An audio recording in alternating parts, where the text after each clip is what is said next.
state championship game for the season in motion. Think on it. Just what seems like a few short hours ago. Now just under 72, 8 championship games at 3 venues in 3 days. And it all comes down to this.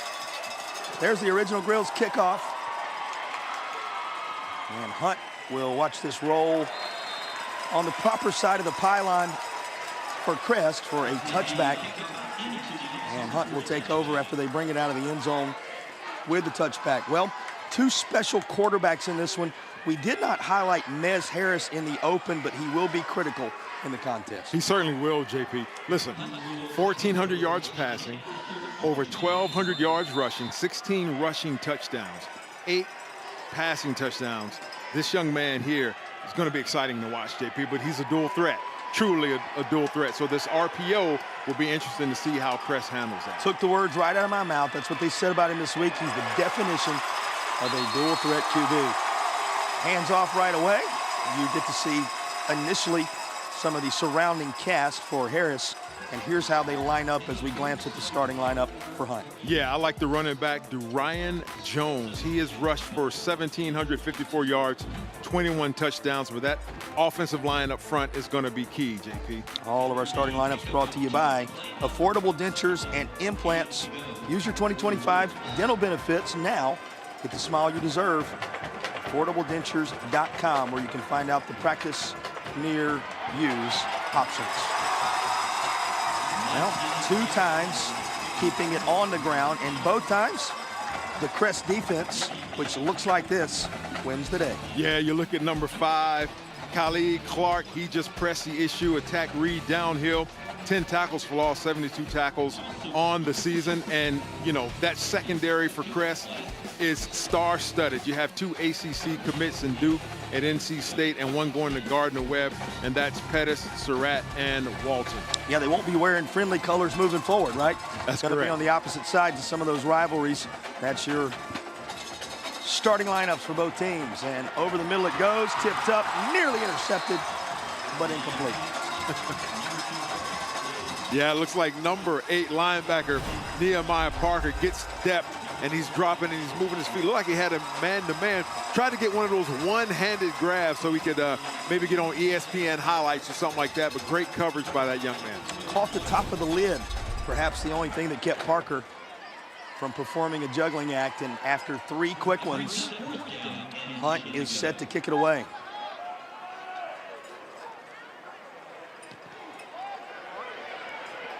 Should be nice field position for Crest, but backpedaling is the return man. He's going to have to do some work now. He is out at the 39.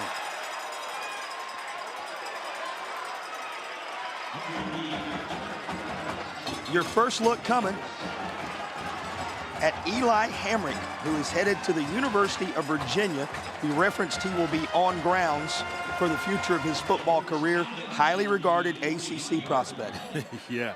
You know, once again, video game-like numbers from this young man. Going to University of Virginia, 2,700 yards passing, 29 passing touchdowns, and 17 rushing touchdowns. This young man here is going to be something to watch. Well, and anytime you speak UVA, you know you're speaking to his academics as well as his athletic prowess.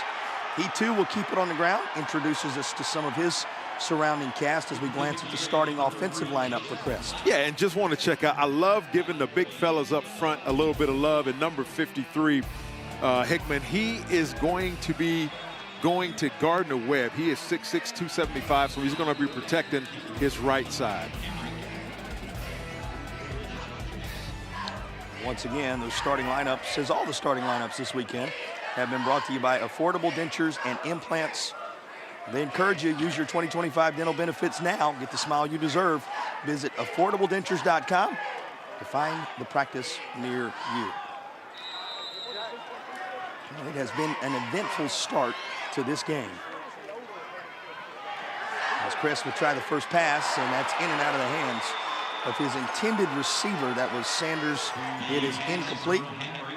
And this defense trying to return the favor to the Crest D. Here's how Hunt looks on that side of the ball. Yeah, it's a stingy defense, JP. Listen, 25 interceptions, 46 sacks. We mentioned at the top that Dickerson has 15 sacks. 30% of the sacks comes from that young man, 167 tackles for loss. They're going to have to really put some pressure on Hamrick if they want a chance in this game. And once more, those are your affordable dentures and implants starting lineups. Caught. Second effort is enough. There's the senior Edwards. He's been great in the playoffs. And here's a snapshot of it. So many weapons Hamrick has. And here we have just a simple stop route. Dicks him off, makes one man miss, and he gets to that first down marker. He has over 1,000 yards receiving this year with 17 touchdowns. So Hamrick has plenty of targets, JP. And that is a tip-top roofing first down. Faith Family Football Roofing. They've got it all covered. Tip-top roofing sponsoring our first downs in this contest. And look forward to about the 47. You know, you see Edwards there a moment ago, and now you see the playmaker on the other side that you highlighted coming into things. He's going to be difficult to navigate. Oh, yeah, he certainly is. Look at the lateral movement as he moves down the line, and he is a load, and he's just slinging Hamrick all over the field. You know that Hunt really loves to see that. Let the big fella get his hands on him. Our two players who watch right there mixing it up a little bit. Coach Jackson said they call him the Bull. Appropriately named, and here in the Bull City of Durham, in those colors, he seems to have found the right spot on this evening, right? Absolutely. We're going to see how big a game this young man has. You know, he's excited, and this is the last game of a lot of these young men's careers, and it culminates right here at the state championship. And flag down at the 47. Number 2, offense, 5-yard penalty, second down. Mark Barber is our referee for game 2. Again, a tip of the cap to all of these crews selected for the 8 state championship games. They earned the right through their performance across the course of the year, their commitment and investment in high school athletics. And congratulations to Mark Barber and his crew handling this 5A title game. Hamrick running for his life, and he'll just sail this over into cheerleaders territory on the far side. Facing a third down from behind the sticks now. Yeah, that was good pressure there from that defensive front, number 9, Nick Bynum. You know, he's got 16 tackles for loss and 7 sacks. And so they're accustomed to putting some pressure on the quarterback, and they're going to have to do that tonight with this Virginia commit and Eli Hamrick. And like I said, if they really want a chance, because for Crest is almost starting out textbook. They got 3 and out, and now they have the ball, and they're looking to drive and score. So it's important for Hunt right here to make a stop, get off the field, don't give up any points, put the ball back in the hands of their offense. State of North Carolina, prime location for Virginia of late. Didn't go their way in the ACC championship game, but they just played in Charlotte. And they find their next quarterback down around the borderlands. Mr. Hamrick, who shows you his ability here, though this is still going to be well short of first down territory. 4th down coming. Yeah, and that was thrown to number 4. That's Devarius Surratt. He, too, is ACC commit, going to North Carolina State. Just trying to throw that little bubble screen right there. Good pursuit by the defense. Wolfpack with a handful of impact performers on the scene today. They must have heard you were going to be on the lookout here. Trying to keep you honest along the way. That's right. The former North Carolina Tar Heel, my partner in the booth. And this is blocked. Special teams rearing its head for the crew out of the East. And just like that, the Warriors of J.B. Hunt with a lift. That was fantastic. And that's what it's going to take, JP. It's going to take splash plays, not just on offense and defense, but right here in the 3rd phase of the game. That was a good block, it looks like, by number 12, the big fella there, Travarius Cooper. And we're going to take a quick timeout. At Wells Fargo, we believe that doing can make a difference. That's why we've donated over $2 billion to strengthen local communities over the last 5 years. From over $745 million to help address housing access and affordability, to roughly $420 million to help small business owners through nonprofits, to over $55 million to support scholarships and programming for students. Because doing gets it done.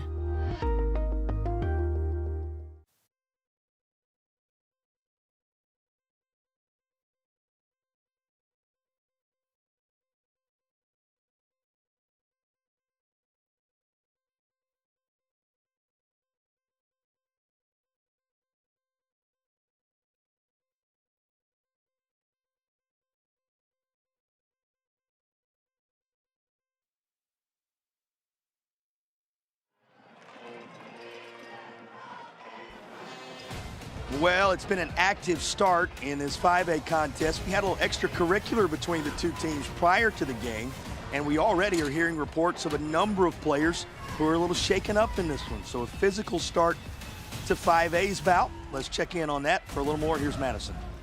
Well, guys, multiple defensive players will not be on the field with the Chargers right now. Donovan Walton getting his shoulder tended to after coming off after the opening kick, and same with Jameer Kennedy, his left leg bothering him. He is upright, walking up and down the sidelines, but those two not on the field as of now. Boy, tough breaks and very early for that to happen. Thank you, Madison. Of course, Madison Little doing great work for you all across the 3 days of championship action here in North Carolina. Plenty of room this time. First real spaces we've seen for action on the ground, and that's about 8 yards on the carry. Yeah, that's what you got to do. You know, looking at, just comparing, Crest scores 45 points a game. Hunt only scores 37. But you know how you kind of negate that? Right here, you're running the ball. Like we had a flag on the play, but yeah, running the ball, keeping the ball out of their hands. It looks like it's going against Hunt, so it backs him up a little bit. But that's how you do it. You control the clock with the ground game, keep the ball out of Crest's hands. If you can avoid this, that at least was the formula. Unfortunately here, an illegal formation backs it up to 1st and 15. Goal now, the 27-yard line for a first down. Just rolling good between the team looking for its first ever title and a crew trying to bring number 7 home to its specific school. Second one today to its county, one of the premier locations in North Carolina. You think about Hunt, they've been in the state championship environment once previously in 2004, did not score, so looking to scratch something across for the first time in school history. Fighting for every inch is a dual threat QB, and he's to the 40. Yeah, he's got a lot of experience with his hands on the football there, JB, and running the ball. And it's just a little read option there. He maybe should have given that, but hey, with 1,200 yards rushing for the year so far, this young man knows how to read that defense. You mentioned Hunt's history. Competed for the 3A title in 2004.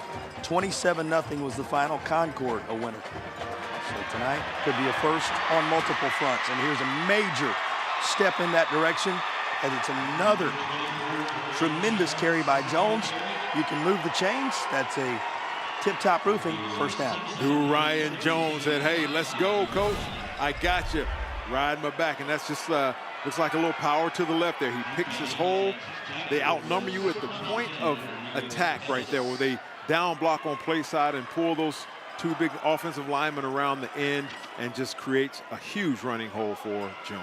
At the end of this, we've got another Crest player that is being tended to, and that, Eric, is the Duke commit, Pettis, who was hoping to do some damage in this locale in the days ahead. Hopefully we'll have some good news on that front to share with you on the other side of the break. Belief isn't just a feeling, it's a force. A force that turns underdogs into champions, struggle into strength, and concepts into companies. A Legacy and Wake Forest University are proud to partner because we share a truth that belief in people yields the highest returns. Together, we're investing in every dream, every goal, every tomorrow. This is our home. Let's believe.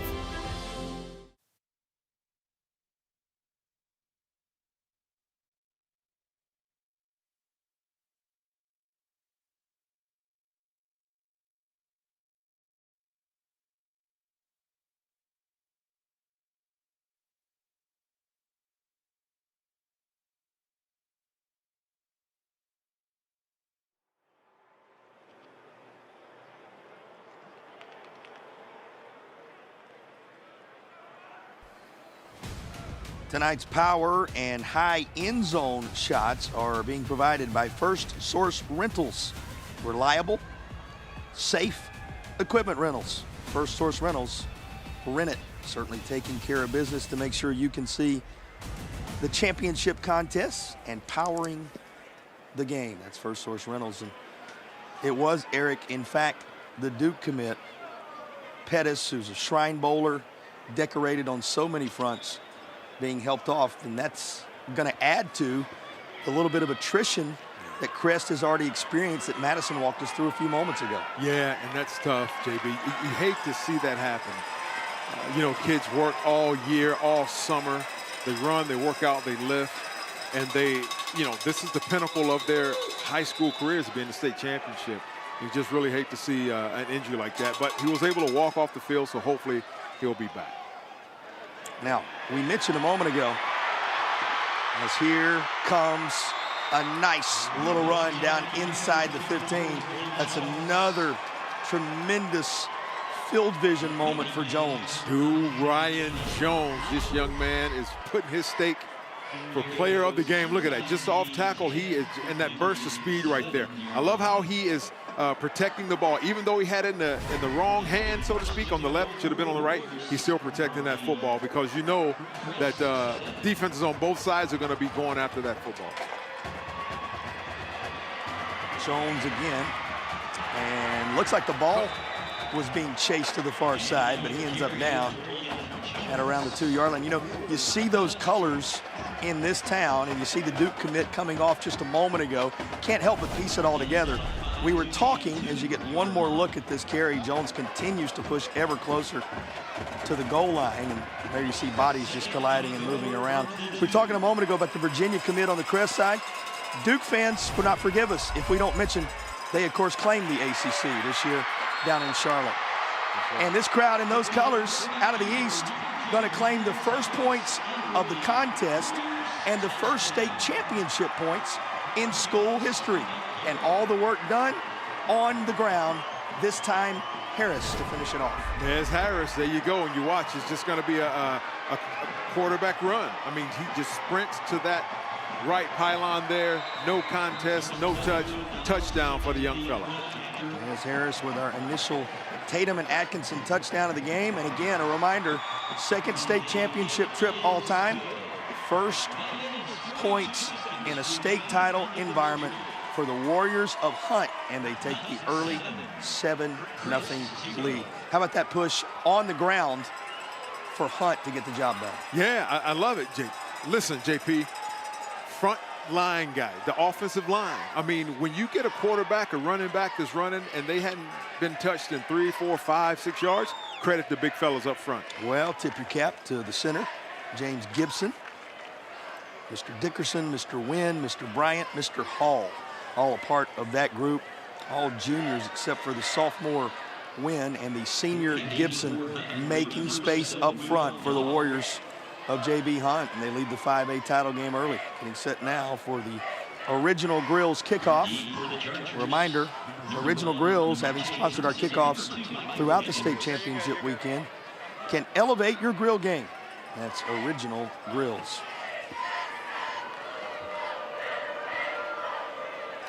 Midway through the first quarter. Hunt with the initial 7, trying to prevent Crest from grabbing title number 7. This goes into the end zone, going to come out for a touchback. What pleased you most about that last drive? You talk about the big guys up front, but what does it do psychologically for Hunt in this game? Well, you know, let's look at even what happened before that with the block punt, right? They're dialed in, they're locked in. And when you get all 3 phases of the game rocking and rolling, special teams, we just saw a kick go, what, 5 yards deep into the end zone? Man, these kids are locked in and saying, hey, we will not be denied. And here comes Hamrick again. And his crew now trailing it. And wrestled to the ground as the ball carrier. Put it in the hands of Jason Black, but he had nowhere to go. Yeah, that's that defense. You know, and they're going to have to relentlessly pursue that football, Jay. As we look at the what is it, number 8? We look at that replay there. Number 8 for Hunt, that's James. I mean, good gracious, 95 tackles, 20 for loss, 11 sacks. This defensive front gets after the football. And just his junior campaign for James. A lot of football left in his high school career. Closing in on 5 minutes to go first. And that was read immediately by Harris, but it was thrown well out of bounds, so no way to get to it, incomplete. Yeah, a little miscommunication it seemed there as Hamrick is coming off the field saying, hey, you're supposed to keep going on that. There's the Crest guy through and through, filling up your screen. Was at Kings Mountain for a while. Been in that region. He's been in that area. It's been a decade since this crew has been here. 2015, the last journey to state. And the route was there. The pass is incomplete. Wow, that's a pretty good stand there by Hunt, JP. And I'll tell you something. In a state championship game, a couple things that you won't necessarily see, right? But your emotions, that adrenaline and everything, breathing. I mean, just to simply take a breath and settle down a little bit. Sometimes your emotions can get ahead of you in a game like this. You want to do things too fast as opposed to slowing down and doing what you do. That's an interesting point. So many things in front of you on a night like this. The basics can be overlooked. Yeah. Here comes a punt from inside the 5-yard line, and the return man's at the 50.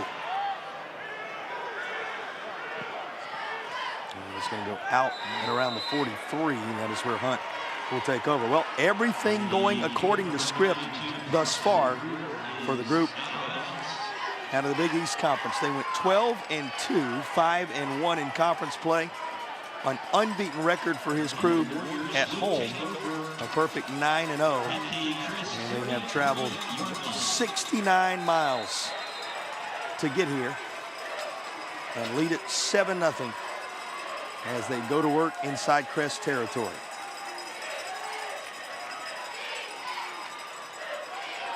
And that had interception written all over it, but it is through the wickets. Yeah, missed opportunity right there for Crest. That's number 19 we have there, Javion Hopper. Just went right through his arm. Maybe he was seeing, seeing 6 or something like that, but it's the little things you got to really, really concentrate on. In a big game like this, focus on the glory. The special teams moment currently stands as one of the difference makers. Yeah. Flags come in here before this play gets rolling.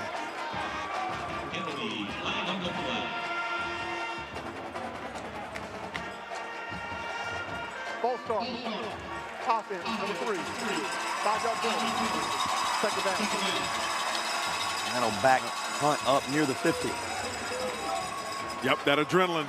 You just gotta, it's hard to keep it bottled in, JP. And you're on TV, and the state is watching. This is the last game of the state championships, and these young men want it very, very badly. Deep shot. This one is intercepted. Taken away down near the goal line. And that's a guy whose name we called just a moment ago. Hopper, the second time around, is the charm. There you go, and that's his second interception on the year, JP. It was a good-looking ball, but he just closed in right at the last minute. He looked that one in, was not going to be denied on that one. Well, when life gives you a second chance at the same joys, you better jump all over it, and he did. Sets Crest up at the 5, so the takeaway not up near midfield, but it does put Crest back in the driver's seat. Sweep it near side. They're looking for some room. It's Thompson. He'll find them. And is stacked up well short of the 10. My.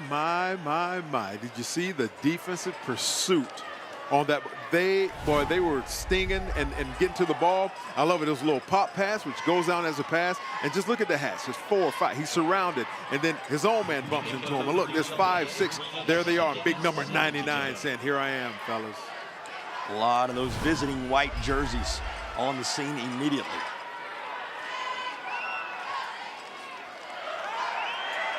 Hamrick under pressure, and that's right on the goal line. They're going to mark him just outside it, very close to his safety, but it is a sack and another defensive moment. I love defense. Did you pick that up about me, JP? Got the feeling you're loving the way this is trending. Look at that, the line. Look, and he's not going to be denied. Almost looked like Miles Garrett coming around the corner there. He ripped. He got held a little bit, but that could not stop the big number 10. Mr. Harris. You know, you talk about some of the early game jitters in a state championship environment on either side, how you have to work through it, whether it be the flags, whether it be the miscues.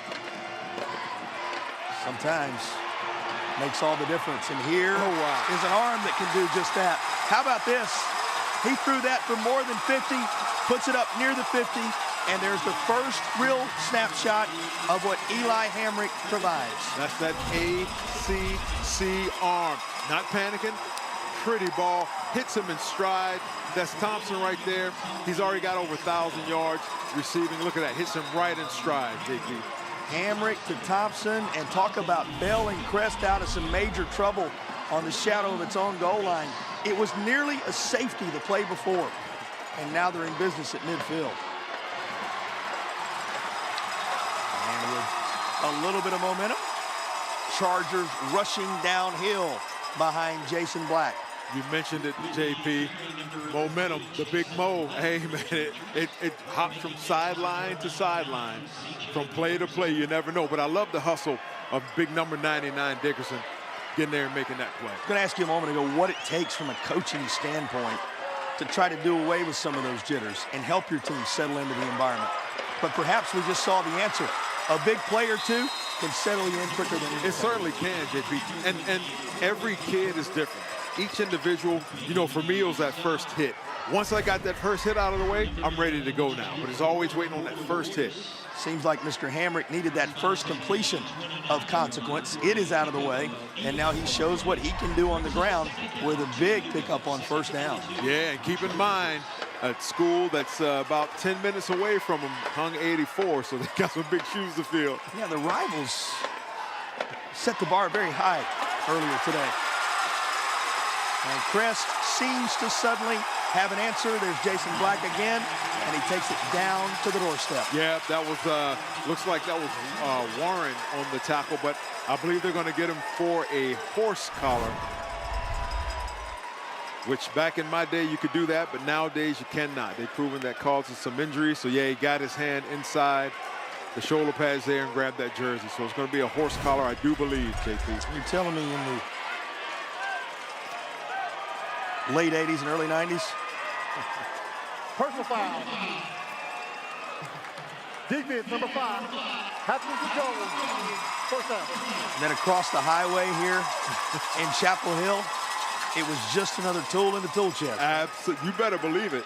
And it was a very effective way to tackle, too. But once again, great adjustment in terms of keeping the players safe. That's right. And it ends up moving Crest closer to the goal line. They get in behind Hamrick, flags before he can work it into the end zone. Yeah. Looks like a false start. Didn't quite get set that half second before this. They needed to make sure we could tell you about the Air Experts heating and cooling red zone. This, of course, Crest's first opportunity in the Air Experts heating and cooling red zone. His offense flagged. They'll back up just a bit, but boy, have things changed for them in the last few minutes of game action. Yeah, once again, momentum. It seems to shift. And, yeah, they just didn't get set quite. He would have been in comfortably, but you're not going to do I don't know what you call it, a tush push, whatever from here. But keep in mind, this young man can run. So can he. They end up calling Edwards' number, and he will carry it over the left side for the Tatum and Atkinson touchdown. Michael Edwards with a touchdown run for Crest. You know, I want to point something out here, too. Look at your quarterback. Look at Hamrick. He's leading the way. He is, you know, now keep in mind, he didn't, you know, give a knockdown block, but he is leading the way, which means he's saying, hey, I'm a team player. Coach, you need me to block, I'm going to block. What is it about certain guys in the playoff environment? You know, they'll utilize him in the Wildcat from time to time. He's listed as a wide receiver. He has been his very best, the Crest staff said, the last few weeks when the lights have been the brightest. True again for Mr. Edwards. Yeah, big-time players make big-time plays in big-time situations. And there he was. He made one. Now look at that. Look at that little fella right there. I'm telling you something. You know what he's dreaming about right now? Daddy, when I grow up, I'm going to be playing in the state championship. And that is what it's all about. That's right. That's exactly right. Bo, I think his name was. Had Bo on the back of there. we're gonna be calling the game, and we're gonna remember this time, JP. It may be 15 years from now, but we're gonna remember this time. There will be a new chapter to write at that point. This chapter for Crest was 7 plays, 94 yards, and of course Edwards capping it. Remember that almost safety moment looked as gloomy as any for Crest in the game. The very next play, a little toss to the 50, and the rest is history. Just what the doctor ordered. Now this is the phase of the game. Special teams. Hunt so far has won the special teams battle with the block punt and the big returns. So we'll see right now if this is going to play how big of an issue it's going to be. I think Crest must have heard you say something about their rivals as well. They're already carrying 1 trophy back to Cleveland County. You know what that means if you got the bragging rights coming your way on that side. And Crest won the regular season meeting between those two. The question, can they make it a dual championship year, to be discussed throughout the holidays. Here's the original Grills kickoff. And if you weren't with us earlier today, you're not familiar with what we're talking about. The Shelby Golden Lions, part of a 125-point explosion between the two teams. They had 80+ of those points en route to claiming the 3A championship with ease. 125 points. We witnessed a record in the state of North Carolina. First half record, 97 total points. Overall game record, 125 total points, along with several other records. Look it up. It's a tremendous story that's being written by those scribes who do the good work across the state. And this looked to be promising up the middle, but there are flags that appear as if they'll bring it back. Yeah, it looks like it is in the area of holding. And anytime you see a lineman trying to explain his case to somebody, chances are he's a guilty party. Holding. Offense. First down. You've been making this point across the last several days, but when things turn, boy, do they turn. Yes, they do. Everything was going the Warriors' way moments ago. Now everything's suddenly trending the Chargers' direction. Yeah, there's certain dead giveaways for holding.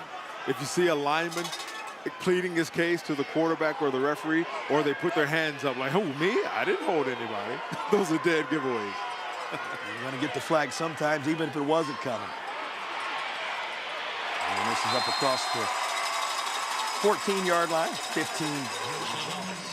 As we dip inside the final minute of the opening quarter, what's going to be your reflections, your takeaways from this first 12 minutes of football thus far? Well, I tell you, once again, it's a heavyweight fight. We saw in the game earlier today that it was body blow after body blows, points being scored at a record pace. Here we have a 7-7 game, and you can see teams just kind of filling them out, running certain plays, and they'll come back and set up for the second half. But I'm excited about what we're seeing so far, JP. Incomplete with 15 seconds to play. To put it in perspective, this is a Hunt team that played for the 3A title in '04, and a Crest team that was last here 10 years ago when they won a 3A title against a crew from Durham, no less. Southern Durham, 55-21. Here's the call. Offense, number 54. Third down. Of course, it's worth mentioning, the state just this year going to an 8 classification system. So this has been a little different wrinkle the 3 days of championship games. Certainly has been. There's been some exciting football. You know, we called the first game on the opening night, and it was a defensive battle, which I absolutely loved. And, we had a game where it was an offensive showcase, and now it seems to be extremely balanced right here. You know, momentum has been shifting from, sideline to sideline, and teams have been really trying to find their way. So we're in for an exciting night. Yeah, you start with 9-8 the final. Most recently, those 125 points total. In this one, it's all even at 7. And flags come out. Another delay with 15 seconds to play in the first. Delay again.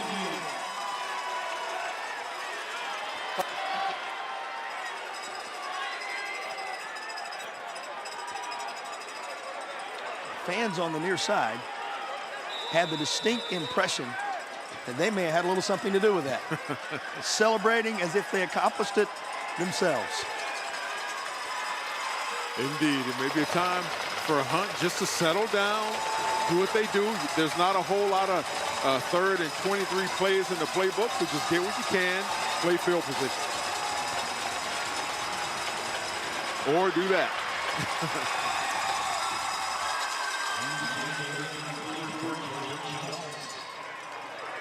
Final seconds roll off the first quarter game clock. An even contest at 7 apiece in the 5A championship battle. Much more to come from our broadcasts, which is brought your way by Affordable Dentures and Implants. Right after this.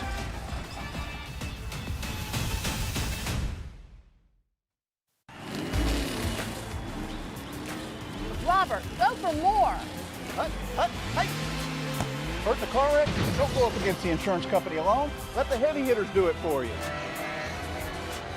Call 800-LAW-0804 and we'll go after all the money they should be paying you.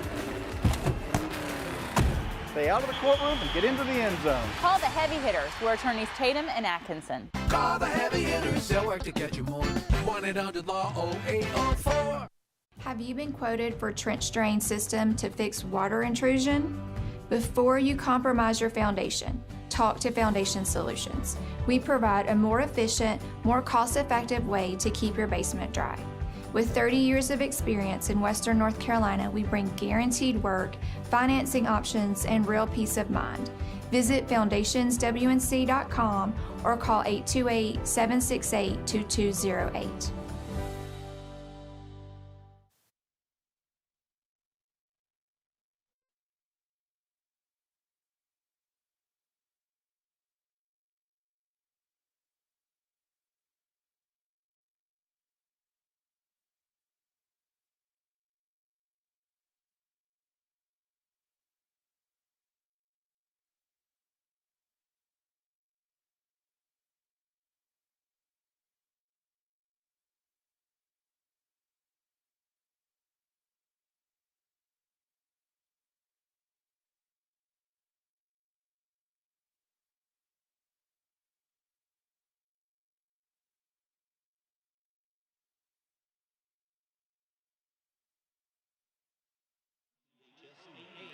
Football State Championship merchandise.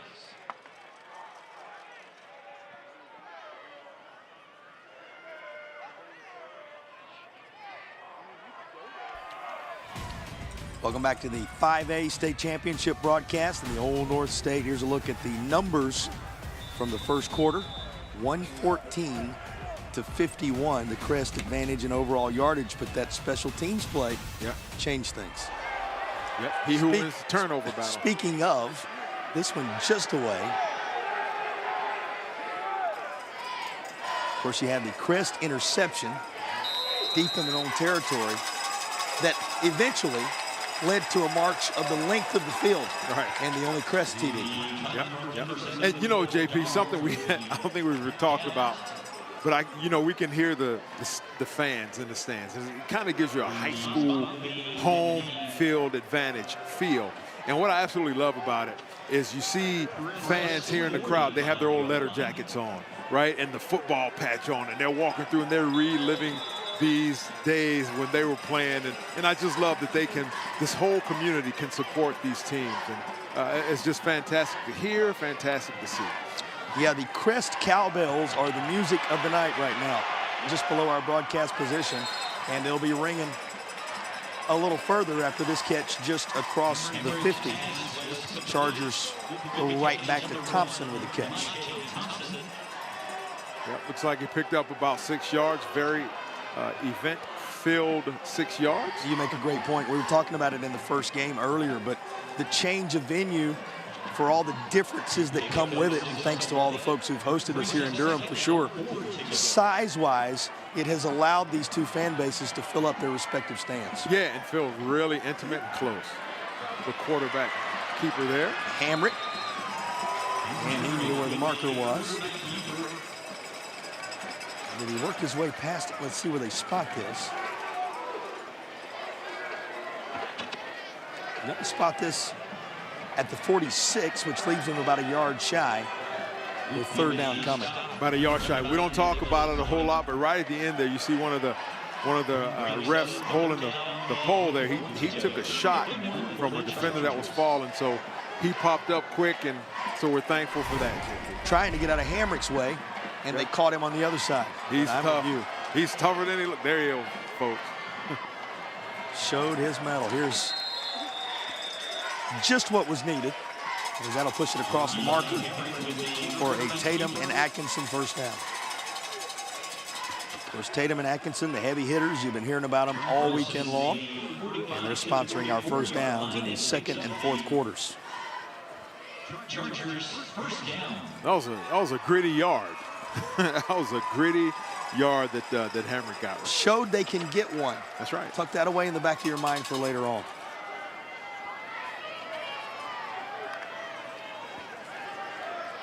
Slings a little sidearm pass out this direction. You see how easy that looked for him? Well, of course, you know, UVA saw that, so that's why they offered the young man. But he was almost standing flat-footed when he done it. Just one step turn, almost, you know, the same colors of the Packers, like a Brett Favre sort of sidearm gunslinger. It's a tremendous comparison. He hits Thompson near the sideline for about, well, let's call it 4. They'll call it a good 3 in 2nd and 7. Speaking of 3, Jason Black has it in his hands now, but he's wrestled to the turf at the 40. Yeah, and you heard the crowd maybe yelling for like a horse collar, but it wasn't a horse collar. He grabbed the jersey, and the jersey really stretched. We can see it here. Look at big number 99 back there. But see, he started on his shoulder, and then it just kind of went around. So, you know, but you can understand that the crowd from Crest is yelling for a horse collar, but that wasn't a horse collar. Well, it's a state championship game on both sides. They're hanging on every movement. Exactly right. Had to go to the turf to get it. And by the time Melton secured the catch, he was already down. That's Brock Melton, a wide receiver, a couple of years on varsity for Crest. Yeah, and you'll watch here, you see Hamrick kind of patting his chest like, yeah, I should have thrown you a better ball than that. UVA is expecting me to throw a better ball than that. And he knew it. He was patting his chest saying, that's my bad. Brings up 4th down.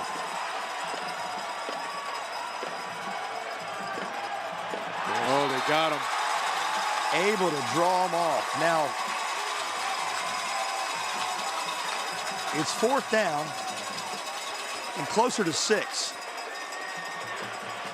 So this will only translate into 4th and 1. Yeah.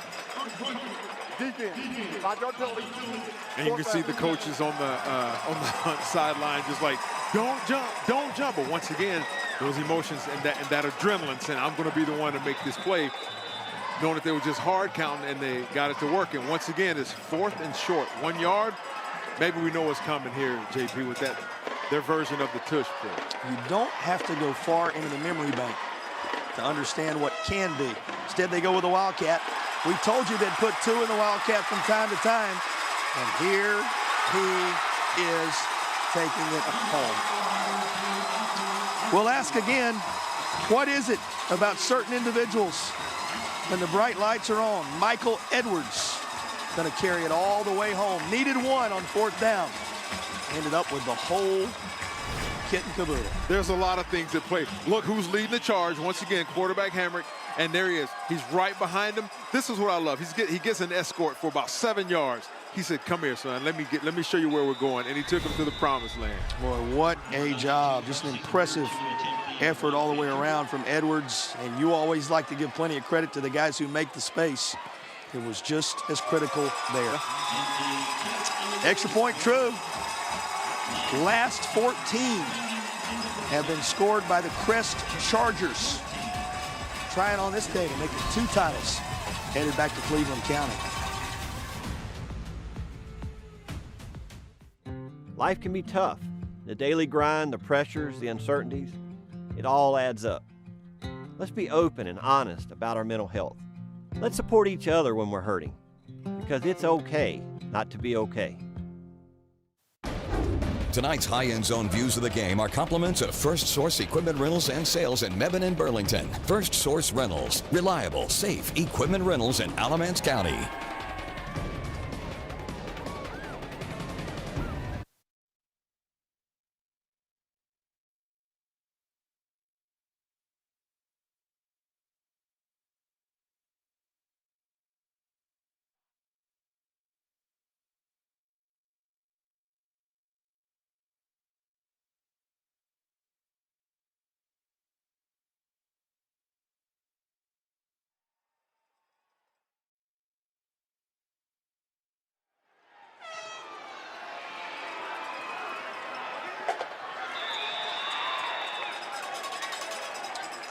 that was our original Grills kickoff. Started with Hunt's first state championship points in school history, with the two most recent scores belonging to the Chargers of Crest, and now the dual threat quarterback, Mez Harris, goes back to work. Yeah, he's going to have to settle his crew down, you know, get those big fellas up front, making sure they sustain their blocks. You know, if it's a pass, give them some time. And receivers run their routes properly. No time, not nearly any time to panic right now. You know, only down one score, but they've got to get something going right now, JP. Starting from the 20. Both offensive groups up front with plenty to build on in the early going and make good room for Jones here. Yeah, a lot of big fellas doing the work in the trenches. And, you know, whoever wins the line of scrimmage, wins the turnover battle, they're going to have a really good chance to win this game. Stay right there with the line of scrimmage, and adding to that conversation, here's Madison. Well, guys, Coach Jackson told me that group deserves a lot more praise than they're getting. That group only had 2 returners come back this season. They're young. They started inexperienced, but they worked hard at their craft and their bond, gelled throughout the season. And it all started with the center, James Gibson, the senior and captain for this football team, guys. So unheralded, those who do that great work up front. So critical to where the game is still won or lost after all these years. You better believe it. You know, and the offensive line has a soft spot in my heart, JP, even though I'm a defensive guy. All right. Because for 3 years I played the offensive line. I played center in high school, and I know, man, just with an effective downhill smash mouth offensive front, you can control the tempo of a football game. All right, here's a question for you. How much did having been on the offensive line help you with your defensive mentality to attack what the offense? Oh, JP, man, you asked $1 million question right there.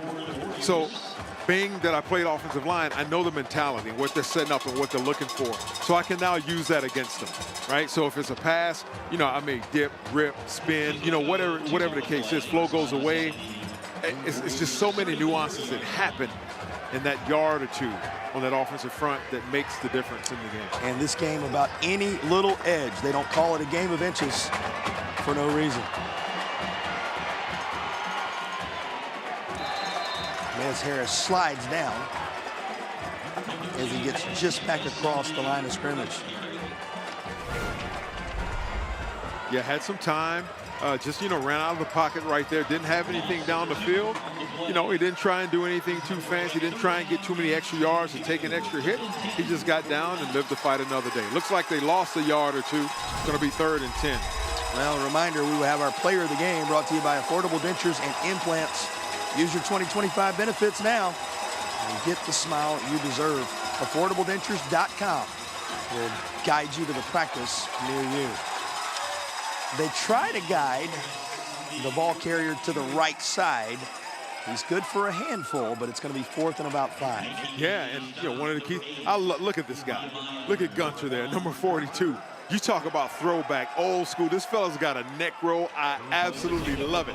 He's going to stick his head in there, and he cannot wait for the contact. I bet this young man lives for contact, JP. Look at that. From another era altogether. That's right. I love it. That's a throwback right there, man. You take a fella like that anytime. Your middle linebacker just wanting contact. Heart and soul of the D.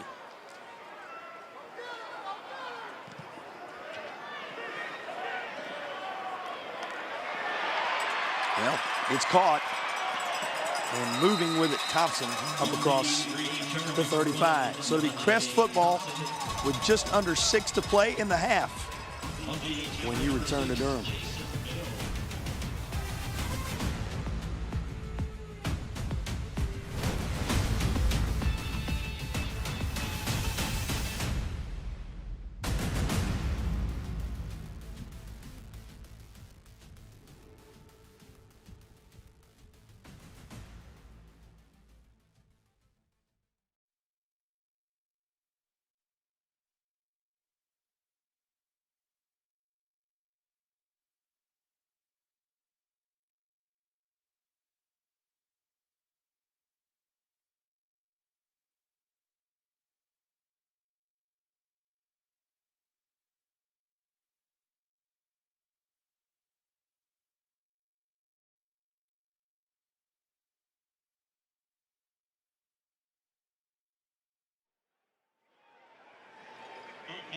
NCHSAA Championship Student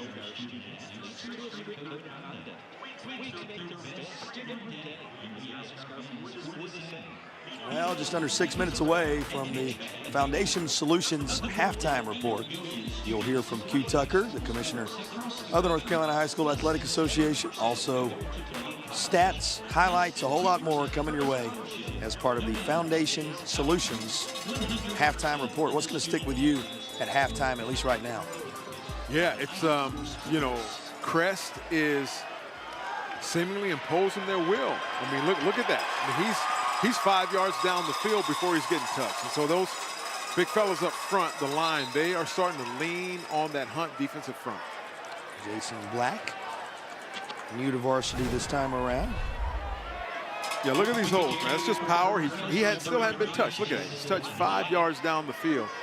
That's a winning formula right there. Brings up second down and short. Second and about, what, 1.5, 2 yards or 1 yard? Yeah, that's winning football right there. This veteran team, as they were self-described, with so many returning starters.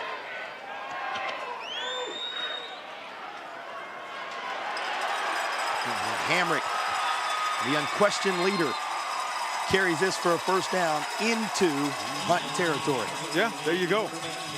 Just a little outside, you know, cue keeper, and he's not getting touched. I mean, they're seeing something up top. You know, the offensive coordinator, look at it. I mean, they just seal that side off. That's a great block by number 9, the tight end there, Romeo Sanders. That was a great block to seal that edge. 6'5", 220. Results in a Tatum and Atkinson first down.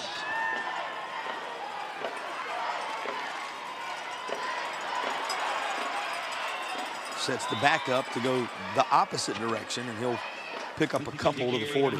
Yeah, good pursuit by that defense. And once again, man, it's just filling the gap. That's number 9 there. That's Bynum, Nicholas Bynum, filling the gap. Yeah, just full power. He bounced it outside, and they're waiting on it. Got to have that relentless pursuit of the football in order to stop this drive from the Chargers. And Malachi Gamble, the running back, getting some action there. He takes us inside 5 minutes to play. Opening half in the 5A contest. That's Thompson again, and you can move the chains one more time. A Tatum and Atkinson first down. Woo, that fella is quick, and he's just a junior. Good ball. He makes the first man miss. Whoop, gave him a little step, stiff arm. Got another 5 yards. Good run by the young fella. And Eli Hamrick suddenly settling in as a distributor here. Yeah, that's what he does. He distributes, facilitates success to his receivers and backs. Gamble again. And he is met immediately. Yeah, that's the defense. That defensive end right there. Is that James? Yep. We keep calling Randy James' name, and with good reason. Yeah, he's pursuing that football, and he arrives with bad intentions. Look at him. That sets the tone right there. He slings him around.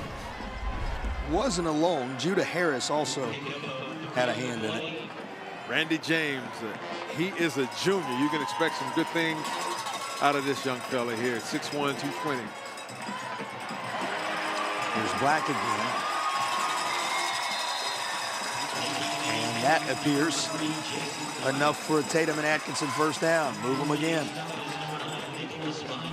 Yeah, they're leaning on him now, JP. Look, they're just running power. So what they're doing is they're blocking down at the on the play side, and they're pulling one or bringing a wing back through or a back or a tight end, and they're outnumbering them at the point of contact. And so there's just not enough defenders there to stop it.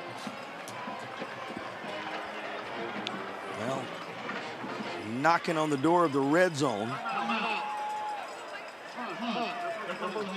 This Crest team going to be paused momentarily while Hunt burns a timeout to talk over this current drive. Well, we will have our Legacy Federal Credit Union play of the game.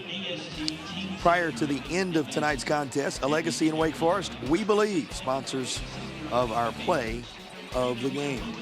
Have we seen it yet? Who knows? In a 14-7 contest, late second. I got to ask you, what have been your impressions of these two teams as they jockey for the title here in the 5A ranks? Yeah, so far so good. You know, impressed right now by Crest. as they're driving the football down the field. That was a really good timeout by Coach Jackson. He's like, ho, wait a minute. No, you can't take the timeouts with you, man. Let's take a timeout. Let's pause to see if we can give our guys a breather, get them some water or something, talk to them, tell them stay gap controlled, read their keys, and attack the football.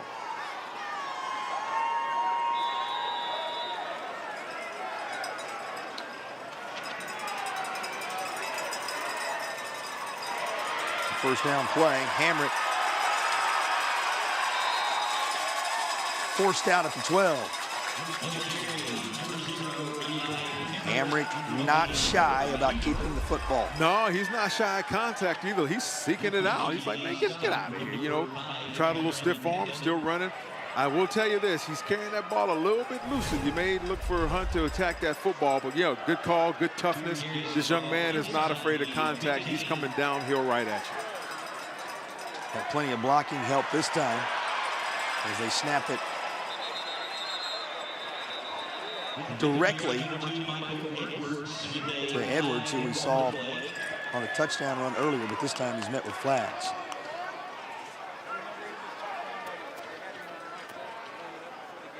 Hold it. Offense, 58. 10-yard penalty. Second down. That, too, will slow Crest momentarily. And once again, who's leading? Who's the lead blocker right there? The quarterback. You know, but yeah, it held him right there on the edge. It still made the play. Still got through there. Good pursuit of the football. And, you know, once again, Hunt has got to make a stop here. You know, a victory is if they hold him to a field goal or even get a turnover. You never know, but they have to keep him out here just before half. Crest team playing its best football when it has mattered most down the stretch. Looking to build on a lead.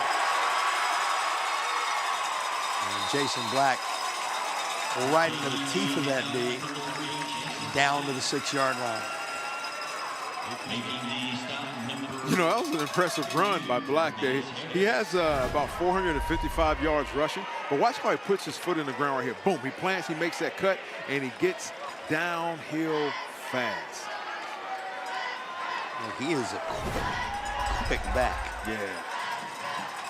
This is calling fellas a scat back. Well, still trying to lunge toward the goal line is Edwards. Trying to make something out of this Air Experts Heating and Cooling red zone opportunity. Crest now faces second down and goal. All just outside the 1-yard line. Yeah, I can guess what this play might be here, JP. Yeah, they're getting under center doing their version of the tush push. Trying to help Eli Hamrick cross the plane, and he will. Yep. Tatum and Atkinson, touchdown on the QB keeper. Yep, there you go. He's a big kid. I mean, he's listed at 6'5", 223. And, you know, he's got a big arm. We've seen that. And we see the toughness of this young man. He gets under center. He puts his head down right off that right side. Touchdown. And we see what UVA sees in this young man. We're getting a glimpse of it. We'll be seeing him play on Saturday. Yeah, no doubt while he's headed to grounds. And UVA, one of the emerging programs in the ACC, so high on the Crest QB. Carson Greer on for the extra point. You know, unusually talented high school kicker, very talented. Keep that in mind should it matter in the latter stages. Here he's working the extra point to make it 21-7 with 2 and change to play in the half. You could see the strength of his leg right there, but flags were down first. Defense, 14. Does that change things for you? I think it does. I see the offense coming back out. Hamrick is running back out there because you're only looking at about a yard. Seems, if I remember Shelby doing this a little bit earlier, to make it 22-7. Bingo. Don't look now. I wonder what they're going to run right now. And that was much earlier in the half. Yeah. But 22-7 could be on the horizon. Crest lining up for the 2-point try.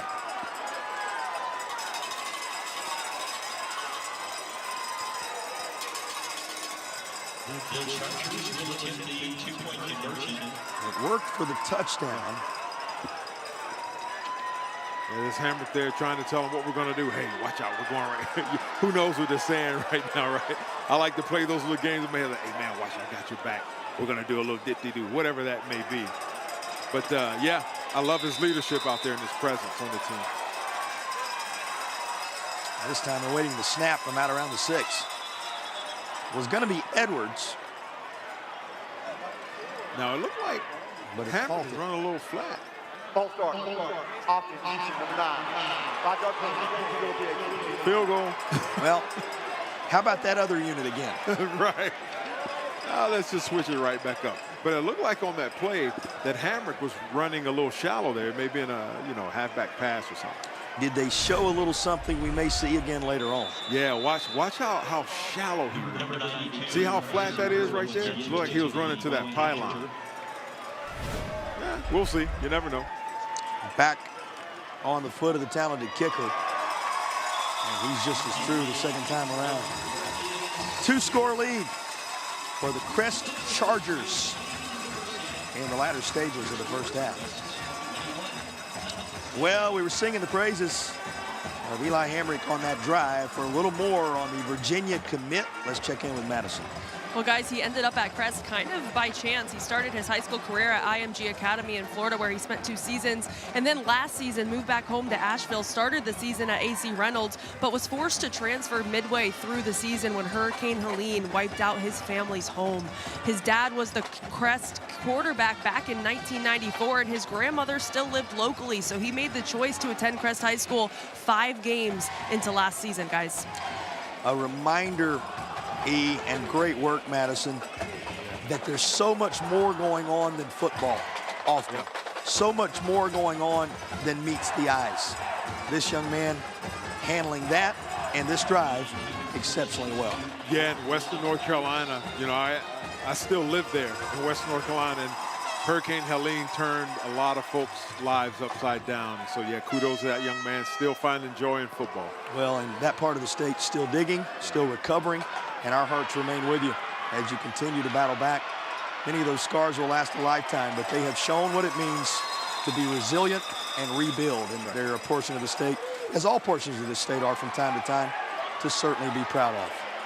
Now, this may be not going to fall into that let's be proud of it category, but Eric, it's mindful of what we saw pregame. Had some moments pregame where there was a little bit extra between these two. Yeah, it was, and there was actually a flag before kickoff, and so, it's just the emotions of everything, just the talk and the chatter. And we have a look here at the pregame, I'll call it a mix-up, right? But where Crest is kind of going at them and flexing a little bit and letting them know that they are here. Now, the guys in stripes had to intervene, and you'll see at the very end of this, there's a flag that comes out to serve as a major warning to everyone that they fully intended for things to be handled with class and sportsmanship on this evening. So far, so good to that end, but that's the first time we've seen something bubble over a little bit. Yeah, and it's emotions, and they're teenagers, teenage boys, and the emotions sometimes get the best of them. 1:58 on the first half game clock.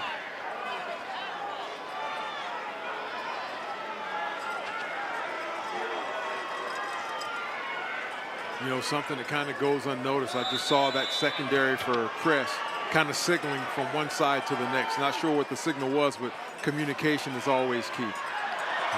Just a little too tall and incomplete. All kind of time here.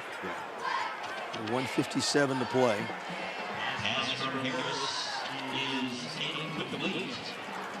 Still about 1:57 until we get to the Foundation Solutions halftime report. You'll hear from Q Tucker, commissioner of the association, as well as stats and highlights, all that coming your way. That's the Foundation Solutions halftime report. Well, this can always be a game changer, and he is still on the move. Mez Harris, the distance. And the good thing, JP, is I'm looking at the field, no dirty laundry. So that was a huge, huge run from Mez. Say it again. No dirty line. Still plenty of time. Still plenty. There you go. We've seen this this movie before, JP. These offenses can score at will, it seems. Well, not that there's not going to be further opportunities at 1:42 to play in the half, but this bookends the half really nicely for the Warriors. It certainly does. Look at, he's just running like he's on a stroll, man. Not straining, just nice long strides. Great job from Mez Harris. Puts his team on the board. If you did not know better, it may have appeared remote controlled to you as he was working his way downfield. Mez Harris, with one of the premier moments of the entire state championship weekend, pulls his team back within 7. And there's that old fella, missed the momentum, shifted to the other sideline. They had the first touchdown of the night and the most recent to make it 21-14. Yeah, so if I'm Coach Jackson, I'm not panicking. He says believing in each other, hard work, determination, and maturity of the young men has gotten them to this point. Well, and look at this staff and everybody on it and the way they encourage these young men. That's the one thing he talked about. Every time he was asked this week, detailed the individual members of his staff, how tremendous they were, called them all by name, talked about how they've played on all levels, they've seen all levels, just continued to list them and their impact. When he was asked who he leaned on, his wife obviously first, his high school coach, his teammates, and this tremendous staff he coaches with every Friday night, and in this case, on a Saturday night in the state championship environment. Yeah, these coaches, across the state in every sport, they're more than just coaches. They're role models, they're father figures, they're mother figures, for female coaches. They're, part-time psychologists, therapists, you name it, and they put a lot of time into these young men's lives. Yeah, big thank you to all our coaches, administrators, everybody making it possible all across the state. That original Grills kickoff going to be met with flags following the return by Thompson. Yeah, there were 3 flags. It's like the refs, all 3 refs saw it at the same time. Everybody involved. Getting ready to hear from Mark Barber.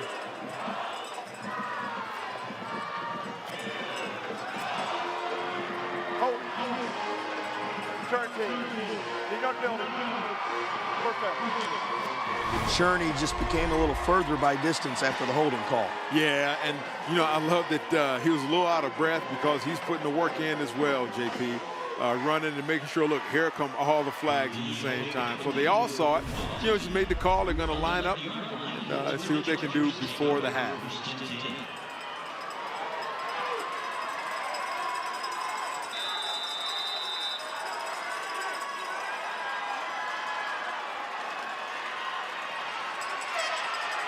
Hamrick. Just going to work it across the 10 to around the 15-yard line. 85 seconds remaining in the opening half. What has been an entertaining Class 5A championship game. Well, who's to say, but it's trending toward the very first contest of the weekend and the final contest of the weekend, providing the drama in 2025. There you go. First contest was a defensive struggle. Second contest was a aerial assault, from an offensive standpoint. And here we have, it seems to be a balanced attack on both sides of the ball from both teams. Had a little bit of everything across these 8 games this weekend at the 3 locations. None better than what the Class A ranks gave us with the field goal as time expired. First field goal of the season for a Wilson Prep squad. By the way, there are 2 schools from the general area from which J.B. Hunt comes, also represented highly in this state championship weekend.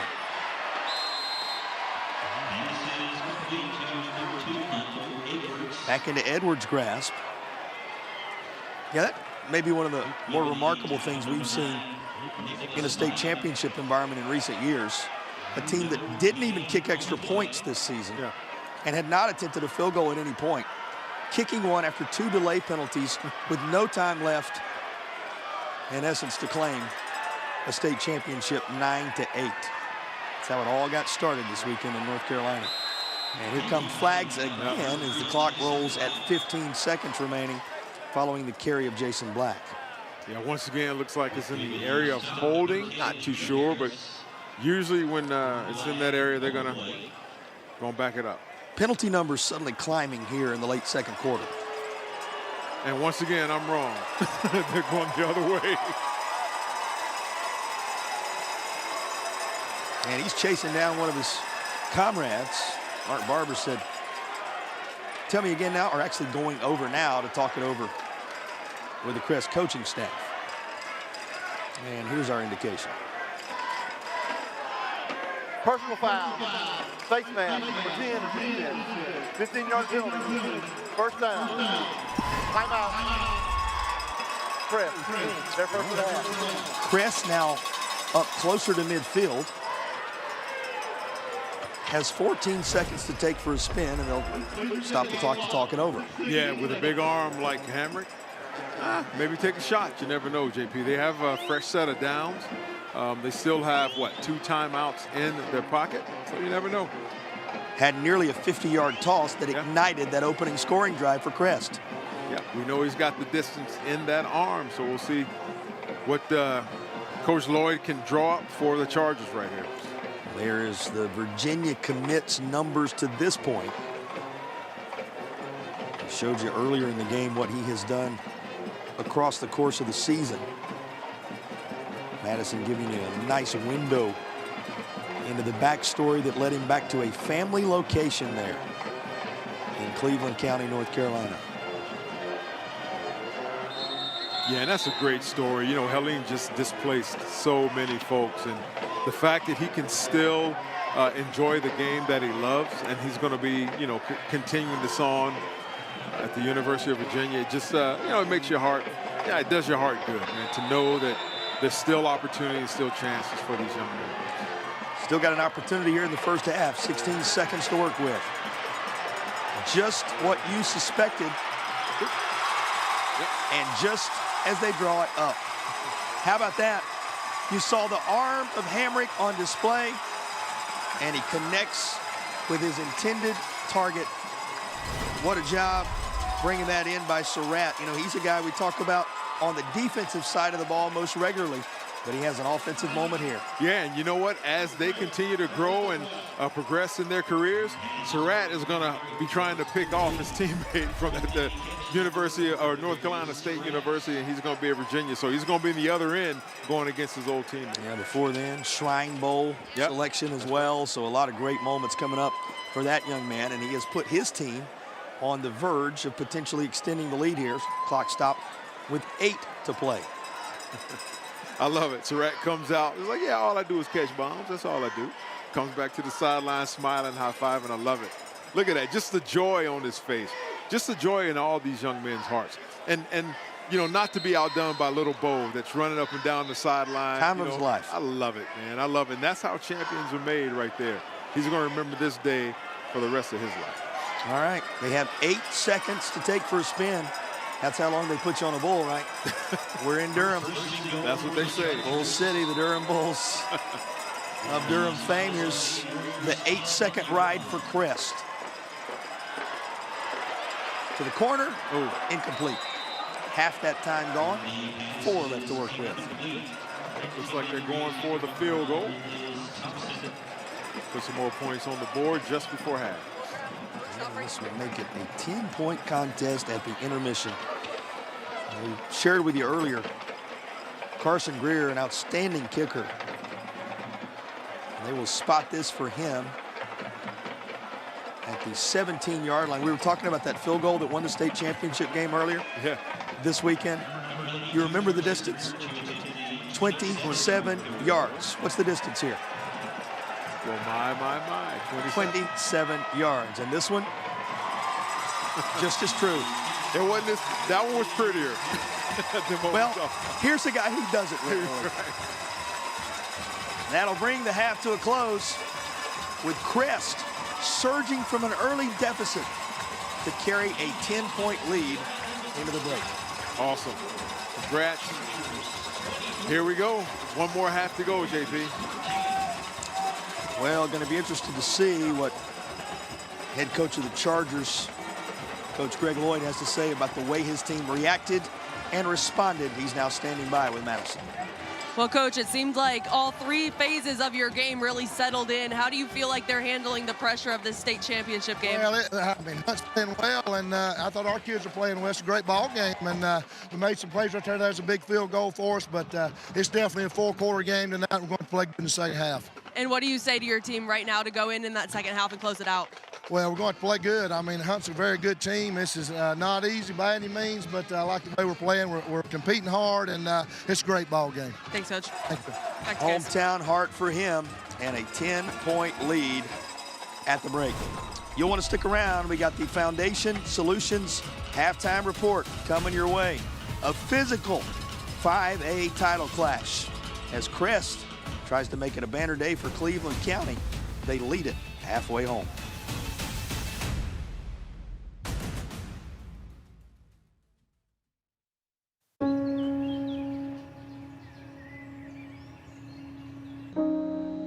This high school gym used to be packed most nights. Not anymore. Do you know why?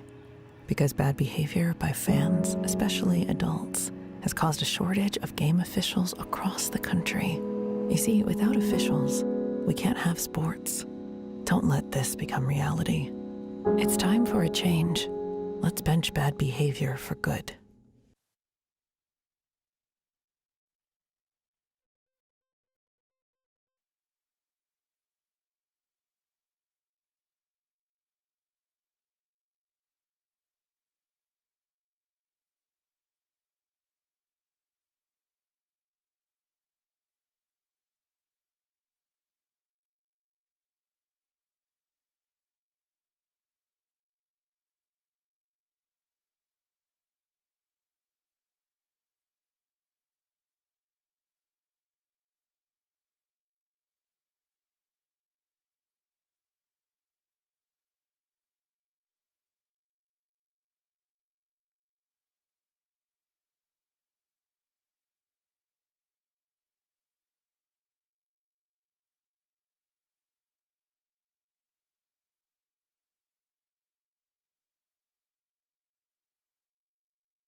You're watching the Foundation Solutions Halftime Report. Foundation Solutions. It won't cost you to get a quote from us, but it could cost you thousands if you don't. Call today or visit foundationswnc.com.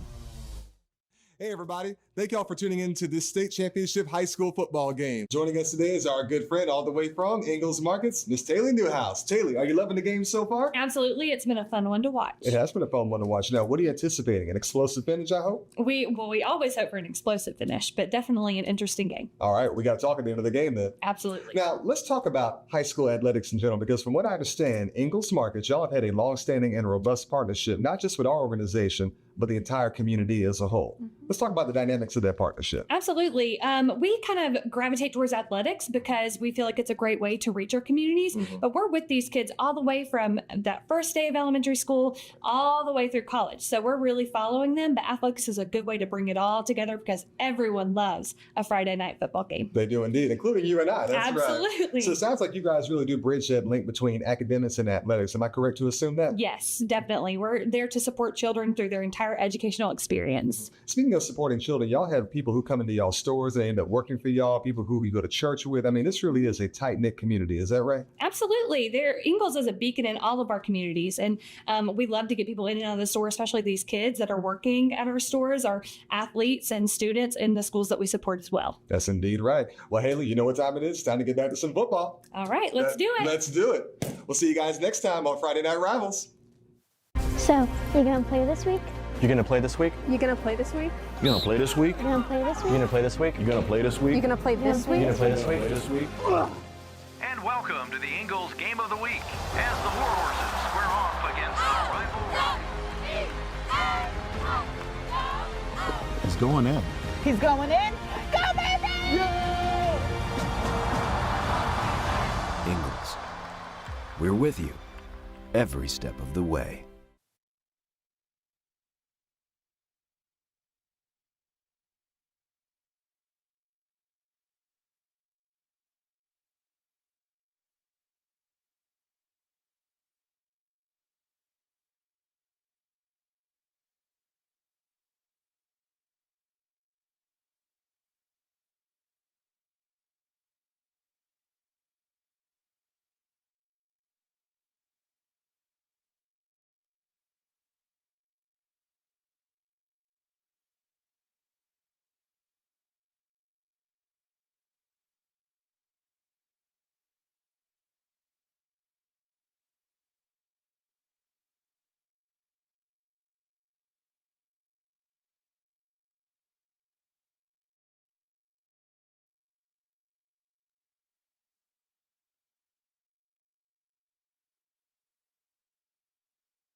You're watching the Foundation Solutions Halftime Report. Foundation Solutions. It won't cost you to get a quote from us, but it could cost you thousands if you don't. Call today or visit foundationswnc.com. Commissioner Tucker, thank you for your time. Another exciting week with the state championships here. It is almost unbelievable that here we are getting ready to crown champions in football when it just seems like we just started the season. This year began the 8 classification system. Why the change? How has it been working? And do you foresee any adjustments for next year? Well, this is the last of a fall championships where we will crown 8 champions based on the new 8 classification system that our board approved. So far, so good. And for this weekend coming, we have 3 outstanding venues. There are plenty of familiar names in this year's championship. What do you think makes these programs successful year in and year out? Well, I think first and foremost, those coaches recognize that what we do is called education-based athletics.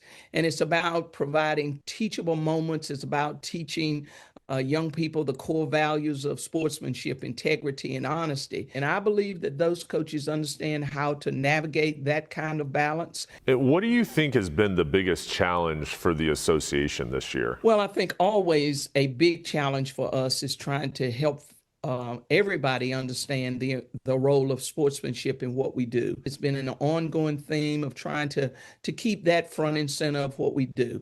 And of course, as I mentioned, we do have the 8 classifications in this alignment period. And so just trying to secure those venues has been a challenge. And can you discuss those new venues and kind of some of the highlights of the new opportunities for these athletes to play in? Well, of course, the mainstay is UNC and Keenan Stadium. They've been a site for us for many, many years. The association grew out of the University of North Carolina, and that's one of the reasons that our office is based in Chapel Hill, and one of the reasons that we continue to hold our football championships here. So they're still on the docket. And then, of course, NC State had some conflicts that we could not work around. So we reached out to some other venues, and Lenore Ryan University said, hey, let's talk. And so their Moretz Stadium has been made available to us. We're excited about being in that part of the state. And Durham County Stadium also stepped to the plate and said, let's talk, let's see what we can do. And so we look forward to that. And education-based athletics is a policy that's very important to you. How do we keep the balance in today's ever-changing sports climate?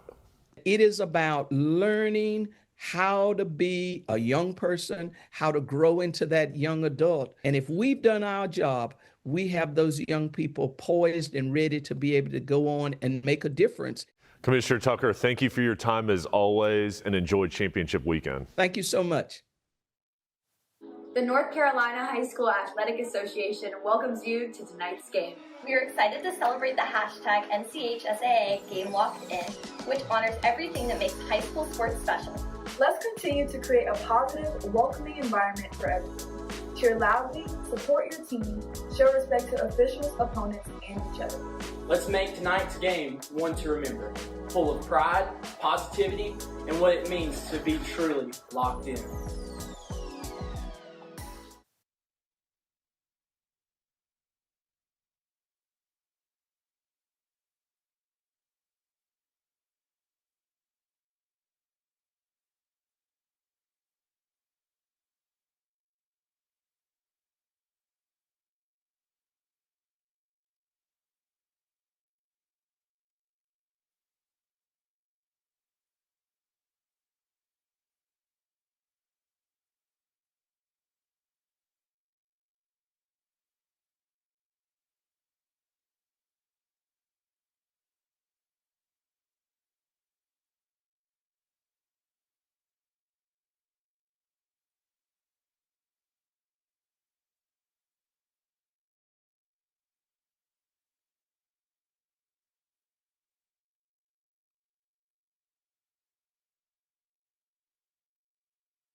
Ten points of separation in the final state championship game of the Old North State this weekend. Happy to have you with us. Our broadcast returns your way, presented by Affordable Dentures and Implants. And we glance back at this first half of action. You're going to notice a great start for Hunt. They closed strong as well, their last offensive possession at least. But Crest did enough to surge from behind and carry the advantage to the break. Yeah, here we have right here, excuse me. We have number 2, Mez Harris. He's got both their touchdowns. You know, he's a dynamic runner for sure. And we have Crest here, led by the quarterback, Hamrick, getting into the end zone there. And once again, we have Hamrick leading the way. I love this effort right here by the young man Edwards as he is escorted into the end zone by Mez Harris on the other side of the ball. And just their version of the tush push right there for Crest. Close proximity. Hamrick can be just as good, but you know, here's a guy who showed what his MO is. This is vintage Mez Harris. Yeah, like he's just jogging, man, just effortlessly. Look how he's separating himself down the field. And that was an 80-yard run right there. You know, and for the score. I think Reggie, who takes good care of us always at these state championship games, said he walked the dog at the end, just looked leisurely as he was finishing things up. Here was a field goal for Crest. Greer really solid in that department. You wonder if it factors in later on. What stands out in the numbers, perhaps what's not there? Yeah, what's not there is that big 0, the goose egg right there for passing for Hunt. You know, they have to run a balanced attack. You know, we see here that Mez Harris, he has 1,400 yards passing, 1,200 yards rushing. got to get something on the board for those passes. Got to keep those DBs, all those, ACC and D1 commits, got to keep them honest. Well, the final halftime adjustments being made as we speak. It has been a tremendous season of Thursday Night Lights and Friday Night Rivals all across the country. Our crew based in Nashville, Steve Manley, Scott, do such a great job. Everybody there at the headquarters making sure everything flows properly around the country usually leads to moments like this. Here are some highlights from Thursday Night Lights and Friday Night Rivals. Thursday Night Lights and Friday Night Rivals highlights from across the country. Raw, nice cut move and a hurdle. He's still on his feet. Are you kidding me? Caleb Ron, touchdown. Oh my goodness, what did he just do? He will roll right, under pressure, still on his feet, trying to find somebody downfield. He's in trouble. He'll throw it to the back of the end zone. A receiver's wide open. Touchdown, McQueen. Michael Henry got his field goal blocked, caught it, and said, look what I found. Touchdown. In one of the most bizarre football plays you will ever see. Pressure, throws it downfield to the middle of the field. What a catch, coming up and grabbing the ball. Oh my goodness. I had no idea it was one-handed that he grabbed that thing and hauled it in. Another rush, they're going to throw the screen and it's intercepted. How about the big fella, Akeem Davis? Davis staying on his feet. Look at him go. Davis. It's like a scrum. They can't bring him down. Akeem Davis is still moving. At the 30, at the 25, he snuck out of there. Are you kidding me, Akeem Davis? He is in for the touchdown. 55-yard field goal from the left hash. The kick is up, and it is. It's good at the buzzer. Bryant is the hero for the Buccaneers. Tonight's high-end zone views of the game are compliments of Cook Rentals. Now in 5 locations across North Carolina. Cook Rentals, renting the smart way to get things done.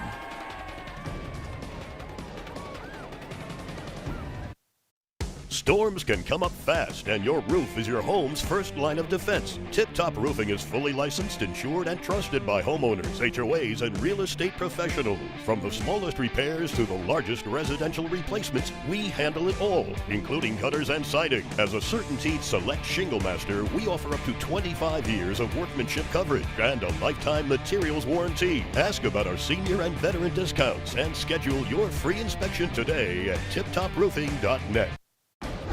Tonight's high-end zone views of the game are compliments of First Source Equipment Rentals and Sales in Mebane and Burlington. First Source Rentals, reliable, safe equipment rentals in Alamance County.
Third quarter kickoff right around the corner. Madison has caught up with Hunt, head coach Jackson. Well, Coach, we saw some good signs from your offense late in that first half. How do you keep that side of the ball rolling? Keep the sticks moving, keep the chains moving, and don't have any penalties. We put ourselves behind the chains a couple of times with holding penalties and it hurt us. We had the momentum going, and those penalties cost us. It seems like Crest really was able to settle in defensively. How do you get a stop on this first drive? Be consistent. Keep. Thanks, Coach. You're welcome. Back to you guys. Thanks to both our coaches for taking time to visit with us. Thanks, Madison Little, for such great work. I know you've enjoyed her efforts on your behalf.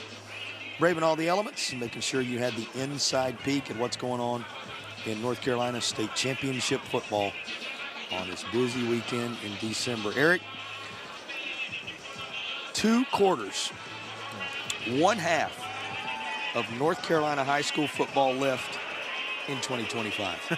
It's amazing, Jason. We started this thing out on Thursday night with a defensive struggle where 17 points were scored in the entire game.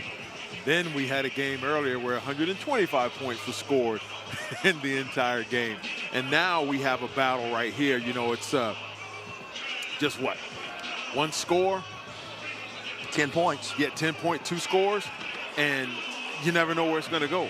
Hunt needs to come out, and they need to get a 3 and out. They need to stop. They need to come away with 0 points scored by Crest, get the football, and go down the field and get some points and cut this game. This weekend, a reminder, there are a lot of different ways to get the job done, but you go all the way back. This started in the summer for these teams. It actually started when they were children. Yeah. Like Bo down there, who've been watching across the course of this one tonight, dreaming of being in a state championship moment like this. And for 16 teams this weekend, it became reality. Happy you've chosen to join us. Time for our Original Grills second half kickoff. And we're underway in the 3rd quarter. As it's going to be brought out after it's blown to a halt. 24-14 where we start. What are the adjustments you're watching for in this half? Well, I think if you are Hunt, you're going to have to get a stop right here. You know, you're going to have to get a little bit more pressure on the quarterback. And I got to tell you, if he's leading, you know, a run, he's a lead blocker, you got to put a helmet on him. You got to make sure that they stop doing that. And for Hunt, you know, you got to establish the passing game right now. 0 yards in the first half passing, that's got to change.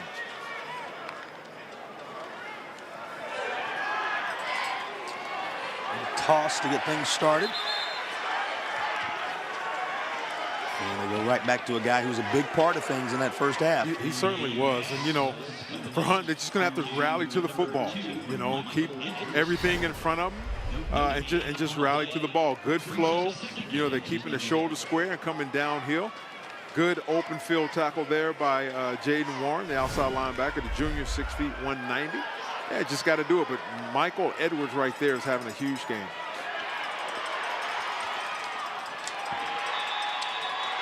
And slung down after just a couple on the far side. And a guy who's factored heavily on both sides of the ball is there again. Yeah, there he is, Mr. Mez Harris.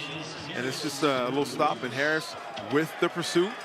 Edwards throws off 1 tackle, but he's not going to get away from the all-purpose player there, Mr. Mez Harris. It's a great tackle by the quarterback, who is now a defensive back. And he's a junior, so it's a lot of good things are expecting out of him over the next year. One of the highlight performers already tonight. And that's going to be a first down. Up across the 35, still battling. Woohoo! Sheer will. That's Brock Melton. I love the effort. Love the effort. Watch this. Just a little quick hit. You know, he just block coming out, and look, watch this. Stiff arm. He's not going to be denied. Carried another 4 or 5, maybe 6 yards right there. Good hustle. Now you have me. Now you don't. That's right. Melton keeps on digging. There is a flag. Hamrick talking things over with our official.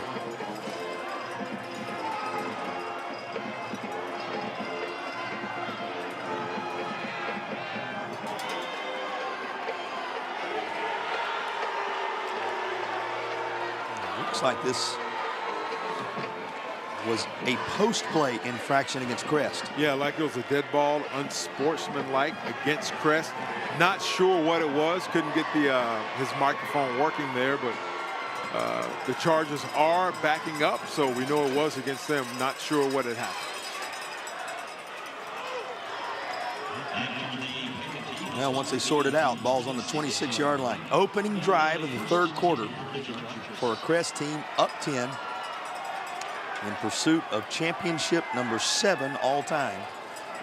Chargers last here a decade ago when they won 55-21 over Southern Durham. And of course have won each of their last 2, including that one over Havelock in 14 as they went back to back.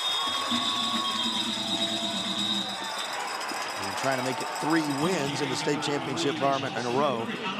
They look to number 3, and Jason Black gets them a little closer. Yeah, big drive right here. I love looking at number 53 there for Shelby. Sorry, here for Crest and Hickman.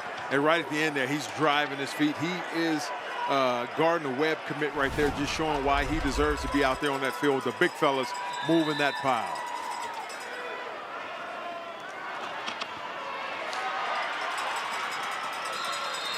And Hamrick out of bounds, and there was a little extra at the end. Yeah, it was. And once again, emotions, JP. It's hard to stop once you get your hands on that offensive player, and you're so close to the sideline there. It's hard to stop. And I don't know if they're discussing what they're going to do, but I think they're going to give him a dead ball. Dead ball. Personal foul. Defense number 10. 15-yard penalty. First down. Yep, unnecessary roughness. We got him back. And so there he is, Hamrick. He's running toward the sideline there. And see, it's so hard to stop. It's hard to tell where you are, but he was well out of bounds as he slung the quarterback down. Some post-play penalties that have been consequential to the early stages of this third quarter on both sides.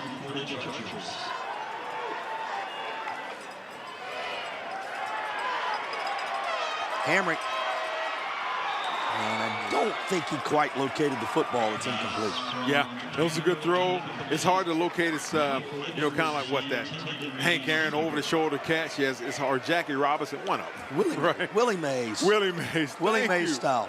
Thank you. I'm a football player, not a baseball player. But yeah, Willie Mays style over the shoulder. It was hard to locate. It was a pretty good ball thrown, but that would have been a spectacular catch had he been able to make that. Everybody's with you. We know exactly what you're talking about. It was the former Giant with that giant play. Thank you. In the 1954 World Series.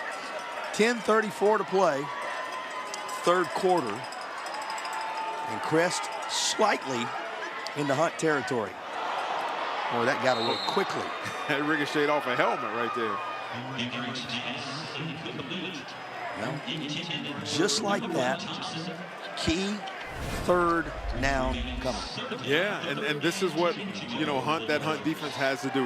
They have to get off the field. And here's where big number 99, Dickerson, he's got to make his presence known right here. He was a player to watch, and he has to insert himself into that line and just corrupt something. There he is. He's almost getting there. He heard you. But it's Melton again for the first down. There you go. Once again, it's that big-time arm that we see from the quarterback, Hamrick there. He's just kind of settling back.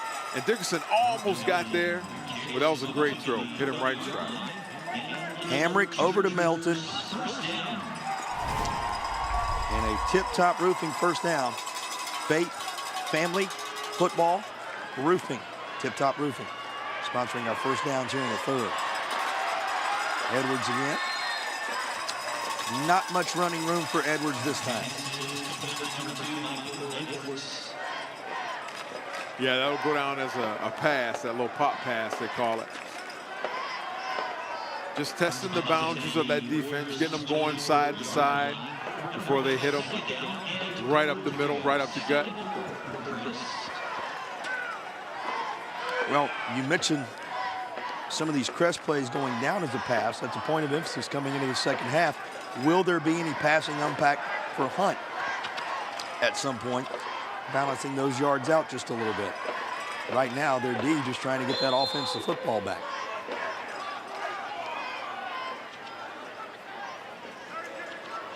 And timeout is taken with 10:03 to play. We will take it as well. Just underway, third quarter, 10-point game. We'll just Just over 10 to go in the third.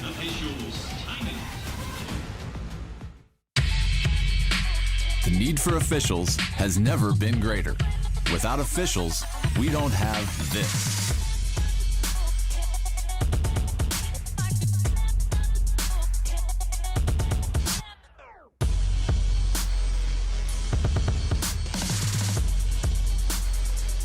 Make the right call. Become an NCHSAA official. Visit NCHSAA.org for more details.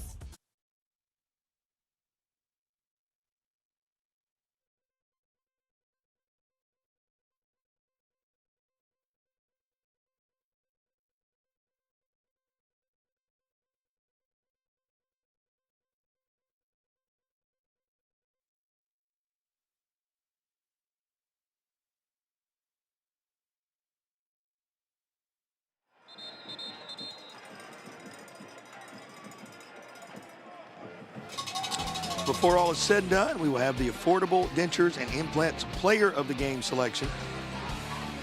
Affordable Dentures and Implants reminding you, use your 2025 dental benefits now. Get the smile you deserve.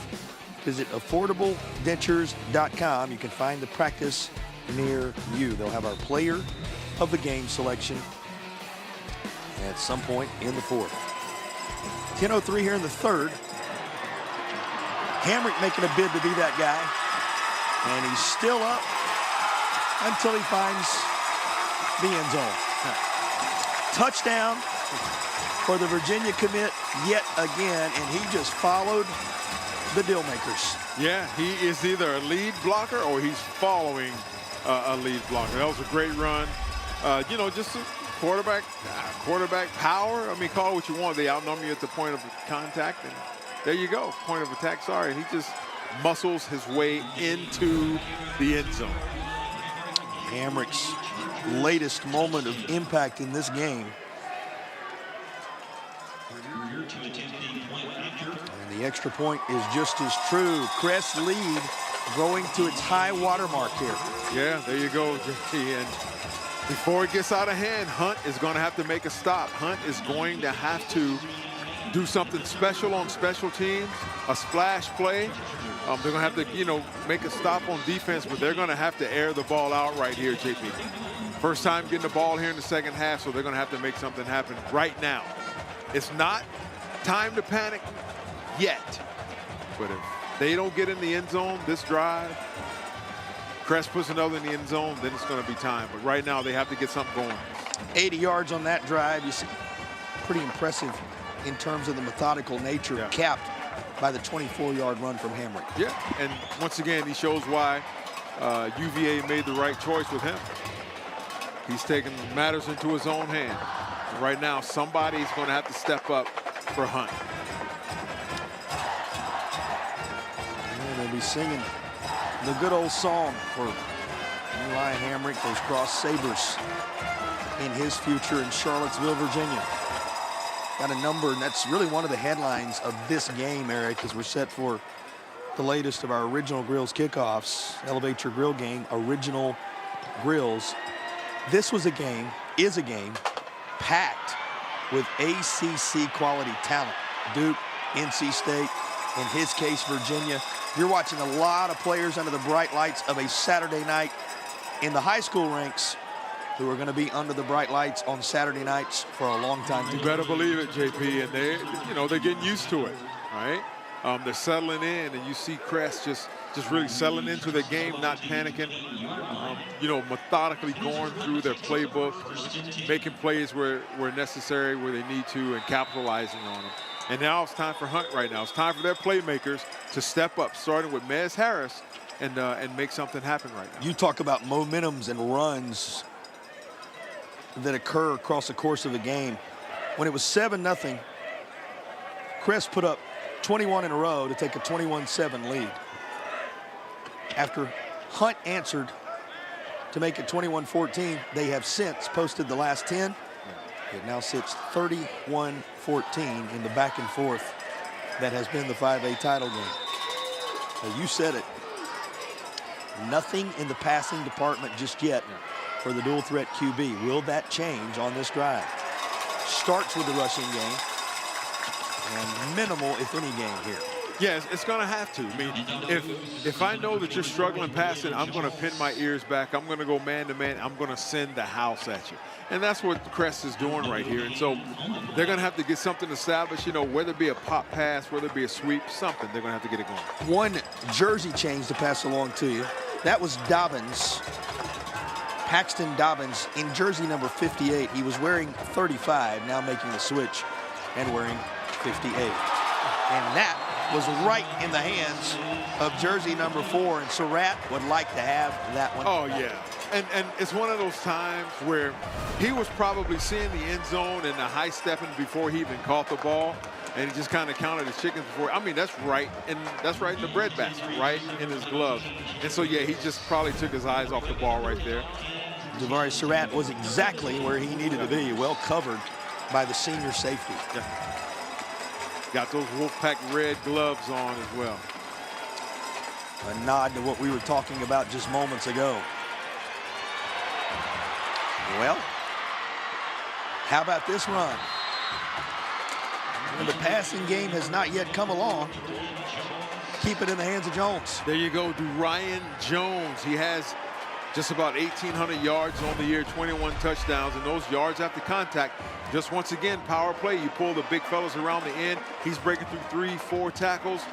Make it 5 by a neck roll fella there and just tiptoeing down that sideline. Couldn't quite make it, but good job by Chris Gunter there to force him out of bounds. The tiptoe results in a tip-top roofing first down as he's up near the 50 at the 48-yard line.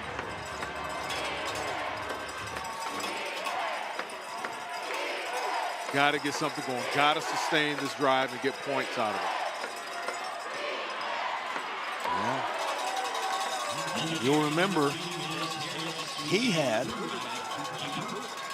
one of the rushes of the contest, 80 yards on his touchdown rush earlier. This is a pretty impressive start to this next sequence. This is what I like to call attack read. You see Gunter right there with that neck roll being shoved into the hole and make the tackle. I absolutely love it. Great pursuit. Way to hold on to the ball there by Mr. Harris, but going to have to keep this drive going right now. You'll have to forgive Eric Gash. He's watching it from a defensive perspective. That's right. That's his background and his life. And it's going to be tough on the D. Yeah. Out of bounds, just outside the 30. Harris starting to heat up a little bit here. Yeah, and you see there's an attempt to drop back and see if we can get some chunk yards down the field, but when nothing's there, you tuck it and you get what you can, and he runs for that first down. Good job by the young fella. So another tip-top roofing first down. And the coaching staff of the Warriors starting to piece it together for Hunt. Jones again. And he gets just inside the 30. Picks up about 3. Yep, couldn't get away from the safety. Kennedy there, number 17, as he comes up to make that tackle. Just tried to bounce it outside. Good pursuit. Eyes down the field. Good open field tackle right there.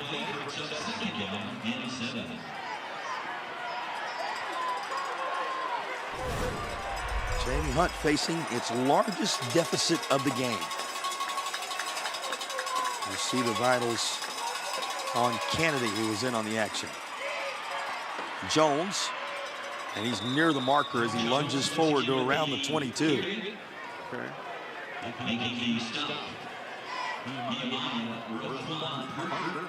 Now, this isn't the case yet, but the clock is not really going to be a friend to Hunt if it continues to roll. So they're getting good chunk yards with the run. They're sustaining the drive, but this clock is winding down, you know, and so they're going to have to strike quick, get a defensive stop, and continue. And right now you got time Yeah. to get the job done on the ground. 7:10 to go third quarter. But it means each of these drives must be finished with points. You've got to get points out of this. You want to get touchdowns, obviously, but yeah, it's just a quarterback sweep to the right there. Getting all you can, and once again, there's Mr. Gunther with that neck roll making that tackle. Takes it into the Air Experts heating and cooling red zone. Schedule your tune-up today. Air Experts where you can find them.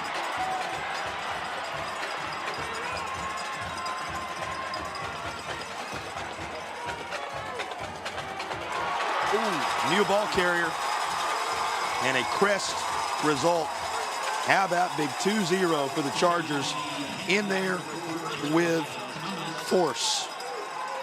My. It's almost like he tried to run through him. Look at that. He just launched himself into it. Now, this is what you got to look at, JP. If they're reading him, next time, Mez is going to pull that. He's going to be running. He'll hit his head on the goalpost. First real banner moment where we highlight Christian Stowe, a big part of this defense. And they once again smother the ball carrier. Well, remember, Jones had to exit just a moment ago. He was a little slow moving off. He comes back here and he's surrounded by green jerseys. Yeah, and they're just attacking. They're getting downhill because there's no threat to throw. They're getting downhill right now and they're attacking the next threat. And here comes that conversation you were having a moment ago where you have to have points off of this drive now that you've taken the clock down to 5.5 minutes. That means a 38-yard field goal is in order.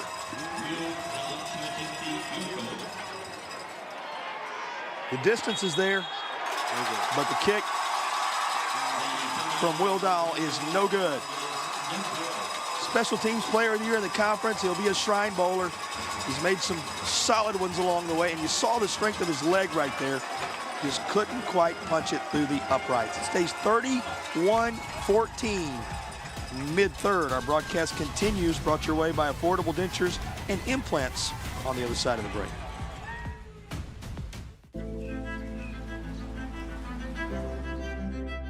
Every first day needs someone who believes in all the days that follow. First practice, first breakthrough, first business plan. A Legacy is proud to partner with Wake Forest University to believe in all of your starts. Because when someone is behind you, everything is in front of you.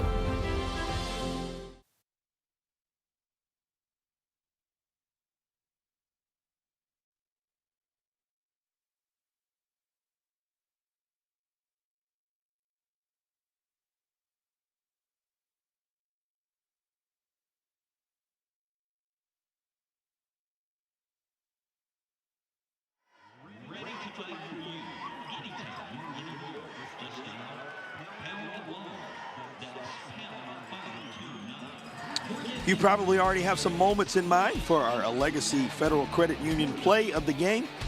Legacy and Wake Forest, we believe they'll have the play of the game before tonight is done. Hamrick back to work. And he's got first down yardage and then some up near the 40. A tip-top roofing first down. This is something we've said several times across the course of the day. But with a run like this and a reaction on the near side like you just heard, it is starting to feel like Cleveland County down around the border again here in Durham. It certainly is, and we're getting into, what I like to call the end game. I mean, they're just going to march the ball down the field. The clock is going to continue to run because they're running the ball. Anytime the ball hits the ground from an incomplete pass, it stops the clock. Right now, the clock is working in favor of Crest. And if they keep pounding the ball right here, it's going to work completely in their favor because the clock is not going to be able to stop. They're going to keep moving the chains, and they are finishing with 6 instead of 3. There's Jason Black, who makes it back-to-back tip-top roofing first downs. Yeah. This is right at midfield. The football's nose resting on the 50-yard line. Now under 5 minutes to play in the third, to Eric's point. Yeah.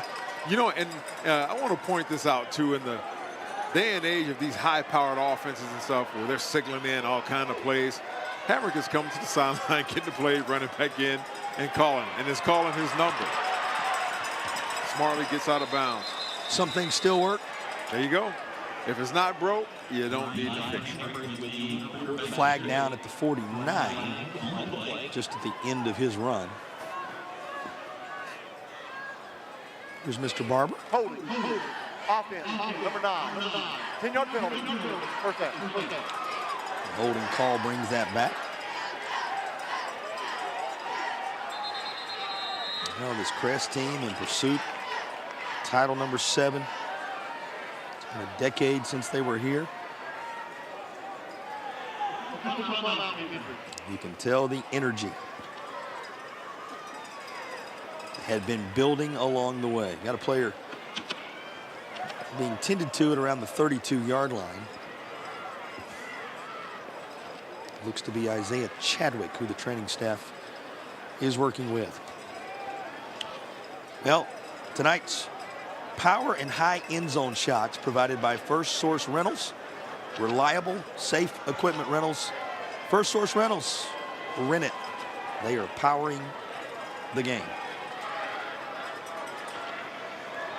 And good indicator there is Isaiah Chadwick, one of the senior athletes. I say that because he's listed as a wide receiver, a corner, a guy who provides so much, as so many do for the Warriors, is heading off under his own power. Yeah, I love that title, athlete. They didn't give me that title, JP. They said, get your butt on the line, son. You're a line. Specific responsibility. That's exactly right. But yes, it's good to see the young fella be able to walk off the field under his own power. You know, it's got to be frustrating. You train all offseason, you work so hard to get to this moment, and then, you know, you could get your ankle rolled up on or something like that. And it's really frustrating, but thankfully he was able to walk off, and we'll see him back, hopefully.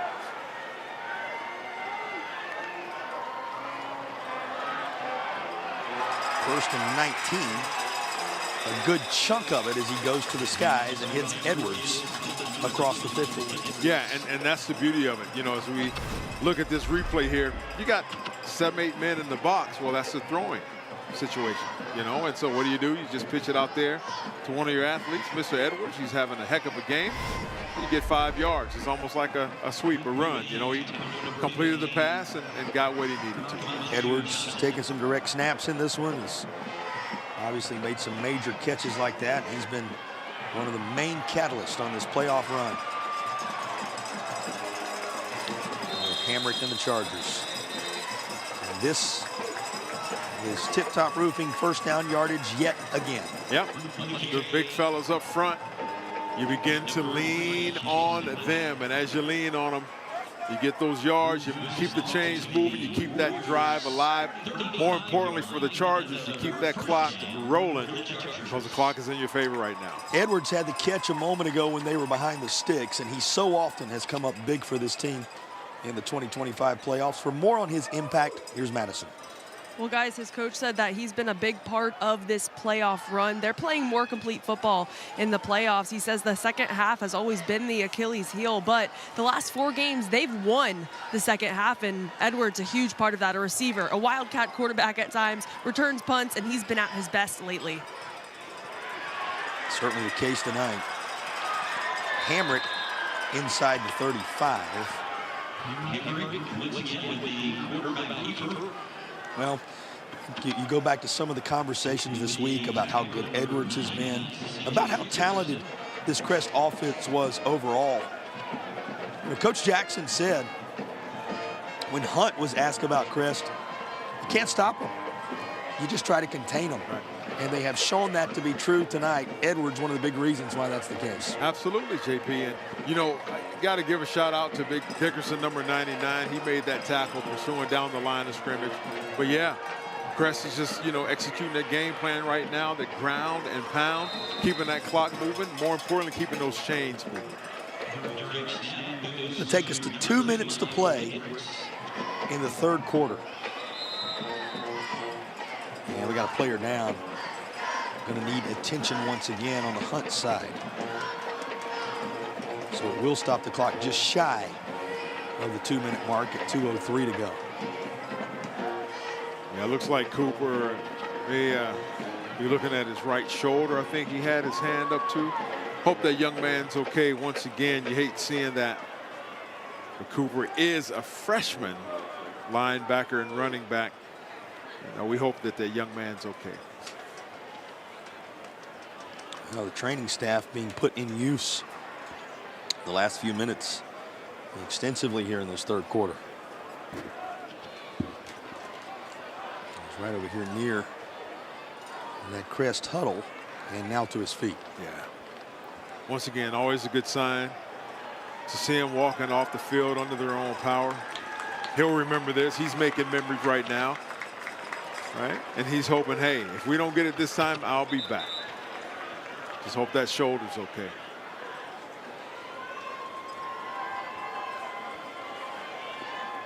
Of course, this team here in the state championship environment for just the second time. They were here in 2004 battling for the 3A crown against Concord. Now back and still looking for that first title. Did put the first points on the board in school state championship history, and the first of this game. But Crest has powered back since. They hold the lead late third. So this is a Crest team, Eric. May surprise you to know with all the firepower we saw from Shelby earlier today. Won't surprise fans who follow the rivalry closely there in Cleveland County. They handled the Golden Lions 31-24 in that game. Shelby scored late. Was a little more separation than that as Crest showed dominance early in the year. Had a stumble against Weddington. Had a stumble against Ashbrook. Have won the last 5 and are playing their best football, as Madison told you, in the postseason environment. These seniors a big reason. Jason Black across the marker. That is a tip-top roofing. First down, move the chains. Yeah, Jamarius Howard made the tackle there, but yeah, it's just a quick hitter. Once again, power off that right side. Offensive line making holes big enough to drive a Mack truck or ride a charging Charger through. A good pickup for the first down. Well, let's use train terminology because that's what Coach Lloyd said about this team earlier this week. He said, a few bumps in the road. Playing our best football of late, as we just said. The other thing he said, well, even when things were a little tougher, we kept it on the tracks. They are certainly on track now with a minute to go in the third.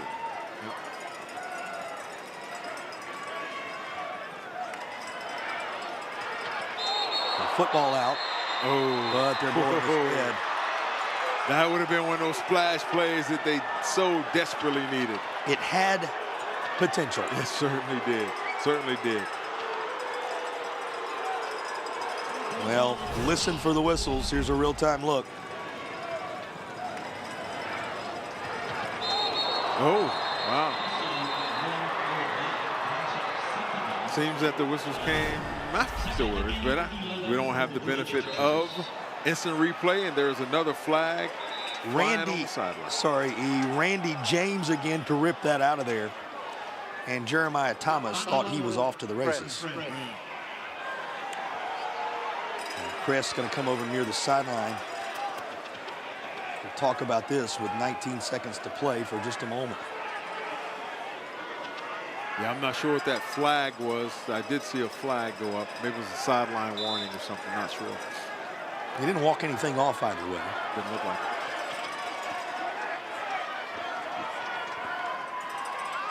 Pass.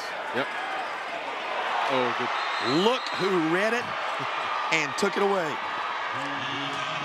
That was the QB spying the other QB as Mez Harris has the pick. Mez Harris has 4 interceptions on the year, make it number 5. He read it perfectly. It's almost like he was baiting him and wanting him to throw the ball, and there they go. Once again, JP, this could be a splash play that they needed. It certainly keeps Crest from applying the dagger here. Yep. And Hunt with hope. 7 to play. You know, Hammer wanted that one back. He sees it. He's, it's just maybe his eyes got really big as he saw a wide open receiver, or so he thought was wide open. But there's Mez Harris. A successful drive would cut it back to 10, but you said it. This team has been methodical in its drives with the exception of the 80-yard run. There's a sense of urgency now. Still unable to add passing yards. The reason in these moments, Devarius Surratt. There you go. And once again, he shows us why he's an NC State commit. He comes up and he just fills a gap. And it was a clean hit. He just ran right through him, timed it perfectly. separated the receiver from the football. And want to let everybody know. After play, unsportsmanlike conduct, number 1, defense. 15 yard penalty. Well, the yardage coming Hunt's way after all, following a post-play unsportsmanlike. Yeah. They corrected the foul, said it's Donovan Walton that they flagged for the unsportsmanlike. But doesn't come in the passing game, comes in the penalty game. Right. But it does move them a little further out of harm's way here, up to the 29-yard line. And keeps that drive alive. At the end of third quarter.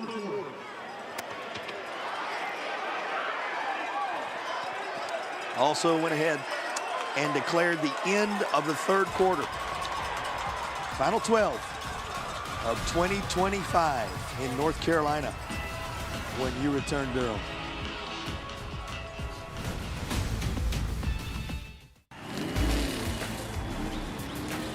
Robert, go for more. Hey! Hurt in a car wreck? Don't go up against the insurance company alone. Let the heavy hitters do it for you. Call 800-LAW-0804 and we'll go after all the money they should be paying you. Stay out of the courtroom and get into the end zone. Call the heavy hitters, who are attorneys Tatum and Atkinson. Call the heavy hitters, they'll work to get you more. 1-800-LAW-0804. Have you been quoted for trench drain system to fix water intrusion? Before you compromise your foundation, talk to Foundation Solutions. We provide a more efficient, more cost-effective way to keep your basement dry. With 30 years of experience in Western North Carolina, we bring guaranteed work, financing options, and real peace of mind. Visit foundationswnc.com or call 828-768-2208.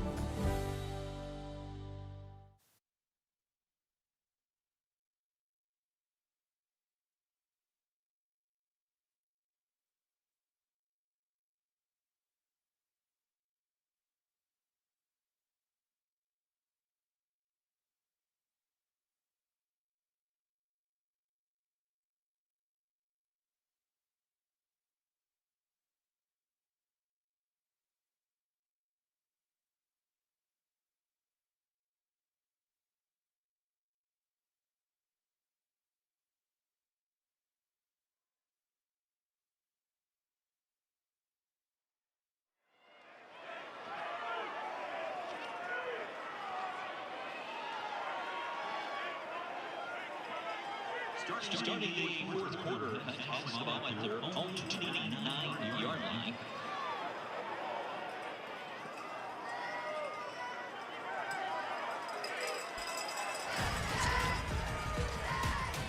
.448 total yards for Crest. Through 3, and the passing game remains hard to come by, as evidenced by that big lick a moment ago. On the Hunt side, those passing yards just seem so elusive. Yeah, and I think that's the difference in the game. 0 for 6, 1 interception to 192 passing yards for Crest. Yeah, they're going to have to open up the playbook some here, JP. And time is not on their side. 11:53 to play, and they're going to have to get something downfield and start going vertical. Final quarter of the 2025 high school football campaign here in North Carolina.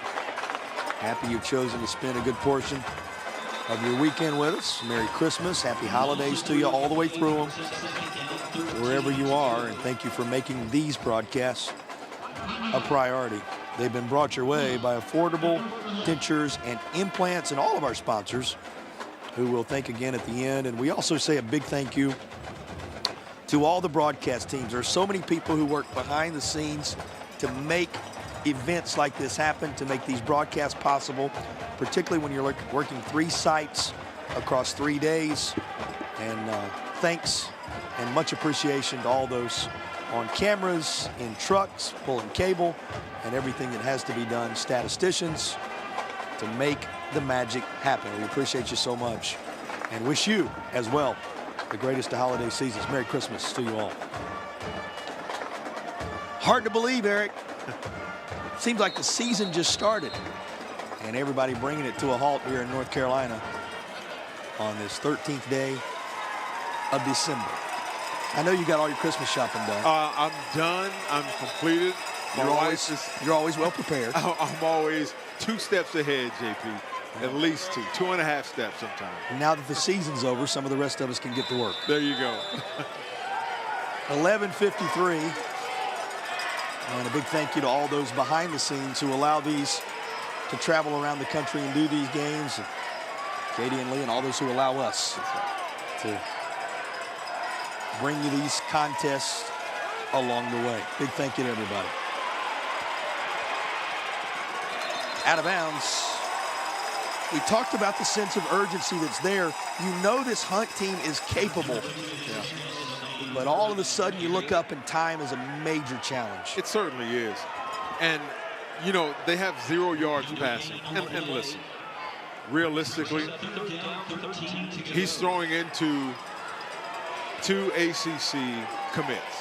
One going to Gardner-Webb. I mean, it's like you look over top, and it's almost like they're daring him to throw because of what Crest is able to line up with. I mean, so you really can't blame them, but you're still going to have to move the ball down the field. And while it's not their game, you would like to see enough, to your point, keep it honest. Yeah. Instead, they can pin their ears back, and you see the frustration as Crest's front gets in there again. When we called his name just a moment ago, leading the way once more is Christian Stowe. Yeah, that defensive end, and here he comes. He throws the lineman out of the way, and he gets downhill really, really, really fast to add to that sack total. There he is, and he's a junior, JP. Well, that may come as a surprise to a number of folks watching here when you look at his development to this point. Still some work that can be done in his high school career.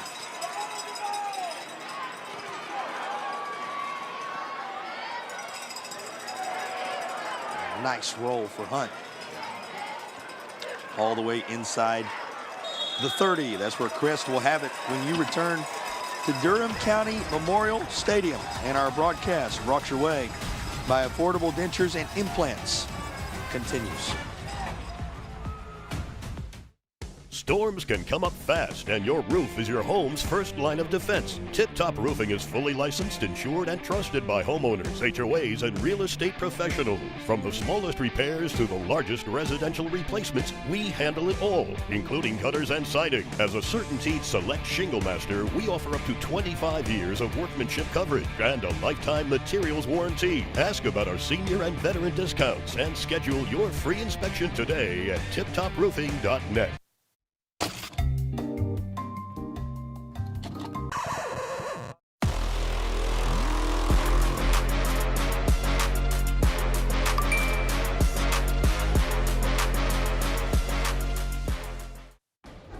Tonight's high-end zone views of the game are compliments of Cook Rentals. Now in 5 locations across North Carolina. Cook Rentals, renting the smart way to get things done.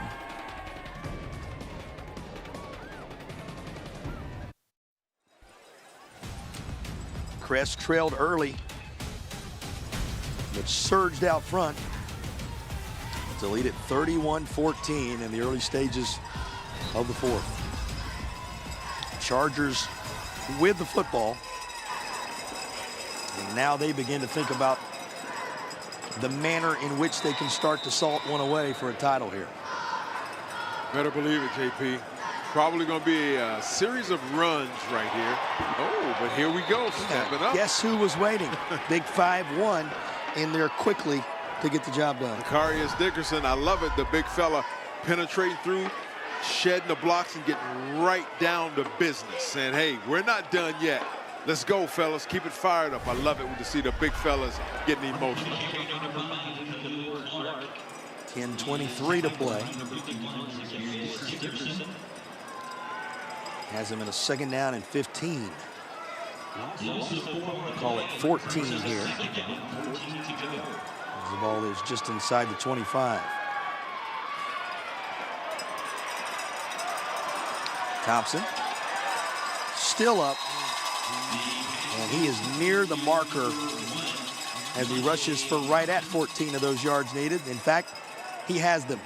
You can move the chains. That is a Tatum and Atkinson first down for Crest, and that's step one in that process of, as we said, salting away what would be a 7th championship here in school history. Yeah, and you know, they're going to run the ball. They may or may not throw it here, you know, a couple of times, but as long as those big fellas up front can continue to lean on that defensive front from Hunt and continue to get 4 and 5 yards a clip, they'll keep running the ball because that clock keeps running, and as those seconds tick away, it gets them closer to that state championship.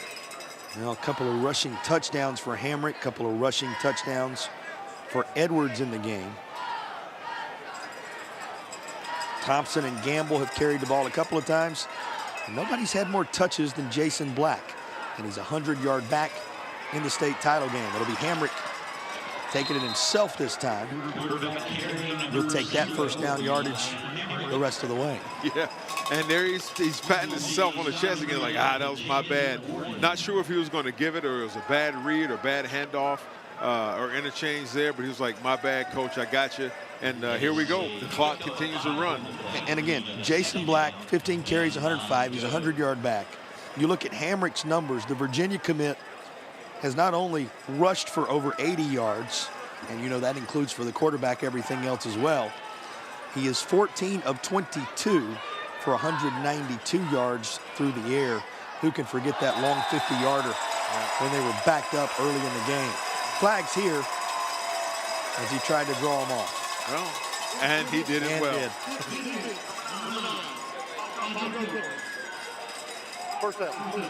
But you look at the balance, Eric.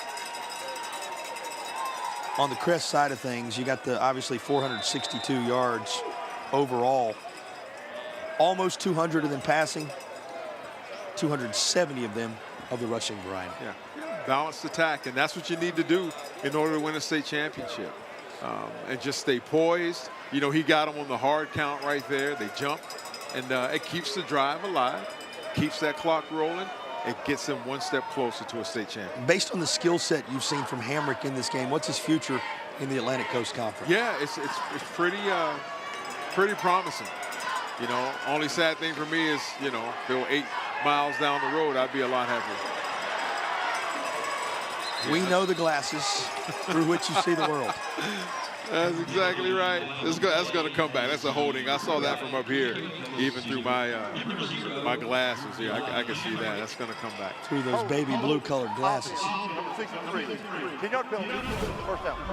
No, you're not the only one that saw it. Several flags here, all coming in at the same time for the holding penalty. Yeah, and it's, you know, he just didn't want to get his quarterback hit, I guess. But you're out on an island, you're out there on that edge, and you know you can see the jersey pull. So. In keeping with our discussion, hasn't minded to run the football when needed, as well as what he's been able to do with some very crisp thrown balls through the air. And to add one other facet to it, a lead blocker. Yes. Right. That's a luxury. It is. Time. And you know, next year when he's playing at UVA, you won't see him leading any runs up there. I guarantee you that.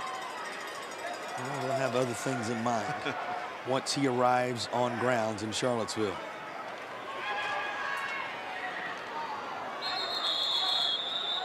Across the 40 to the 41. That's Jason Black. Again, a 100-yard night on the ground for Black. Yeah, I love the effort still from Hunt. I mean, they're still flying to the ball. They're still, you know, making those tackles. I really would like to see them, though. First man get there, wrap up, next man, and everybody else attacking that ball, trying to strip it and get it out of there, force a scoop and score or something like that. But they need to get the ball on this half of the field to shorten the field to get them in the end zone. Second down in a while. They need the 42 on the other side. Edwards. All kind of real estate into the red zone. Yeah. Edwards into the Air Experts heating and cooling red zone with an explosive play where he found the seam. Yeah, and that's an easy read from an offensive perspective. You got the box crowded. It means you're man-to-man out on the corner.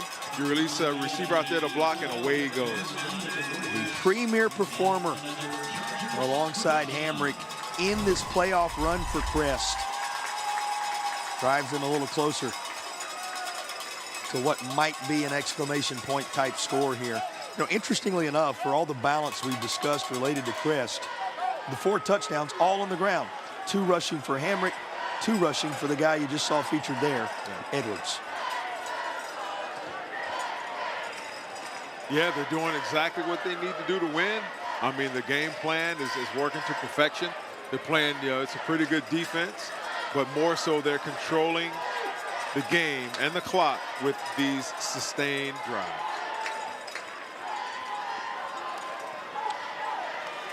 Jason Black down to the 12. One more chance, at least to remind you here that the Air Experts Heating and Cooling Red Zone is in effect. You can schedule your tune-up today at airexperts.com. Of course, this was a 7-7 game after 1. Crest outscored Hunt 17-7 in the second. And to this point, the Chargers have scored the only points of the second half. Yeah. It looks like they're going to add to that total right here, JP. Certainly poised to do so. Second down.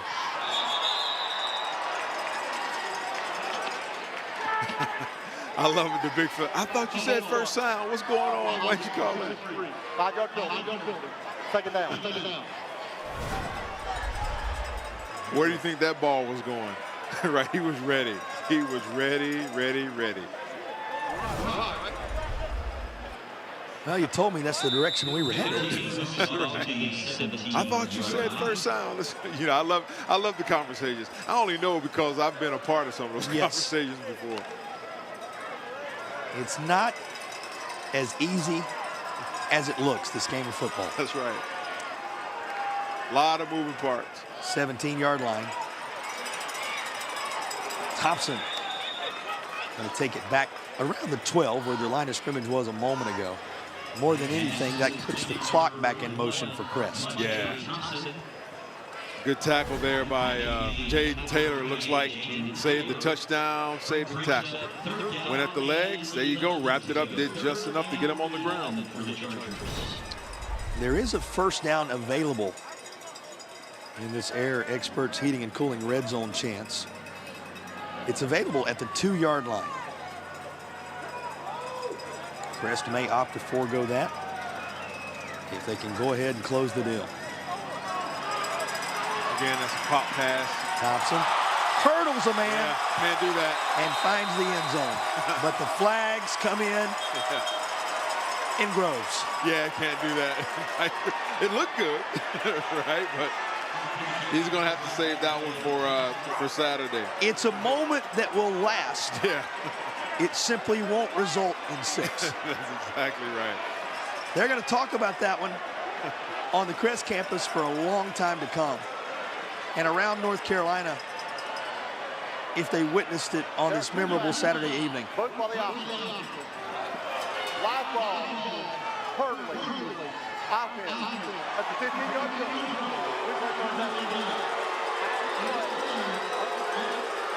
And you can hear the collective groan from the home side saying, come on, ref, how could you not love it? Right. Well, he's got a job to do. They see it on Saturday and Sunday. You know, in high school football, they're not allowing that to happen. But I will tell you, he may have a future in long jump. Well, in high school football, there aren't too many who can make it happen. Right. Tip your cap to Thompson for showing his ability right there. But it does come back on the flag. Yeah. And he cleared it. I mean, he cleared the helmet, everything. He didn't even touch it. Somewhere, there's a track and field coach that's flipping through the channels in the state of North Carolina. Perhaps found a guy if he's not busy doing other things. Yeah, he's a junior, too, saying, wait a minute, we get this young man out on that track in the spring. He's got a football future as well. It's going to back him all the way up to the 41. He gives a new definition to 3rd and long. This is worth yet another. Here we have a Carl Lewis looking like bloop, right over top. And number 15, Johnson is like, hey, where did he go? Again, I say, it will live on. It simply won't result in points. 5:11 to go, 3rd and forever. Oh, wow, what do you call on 3rd and 39? A draw. There you go. Jason Black to the 32. Well, more than anything, that's going to keep that clock in motion and take the game down under 5 minutes. Yeah, and that's the key. You know, it doesn't have to be pretty by any stretch, but yeah, it keeps that clock running. Don't think you have a 4th and 31 play in the playbook. I don't know if you're going to push, punt, throw an intercept, what you're going to do, but that clock continues to run.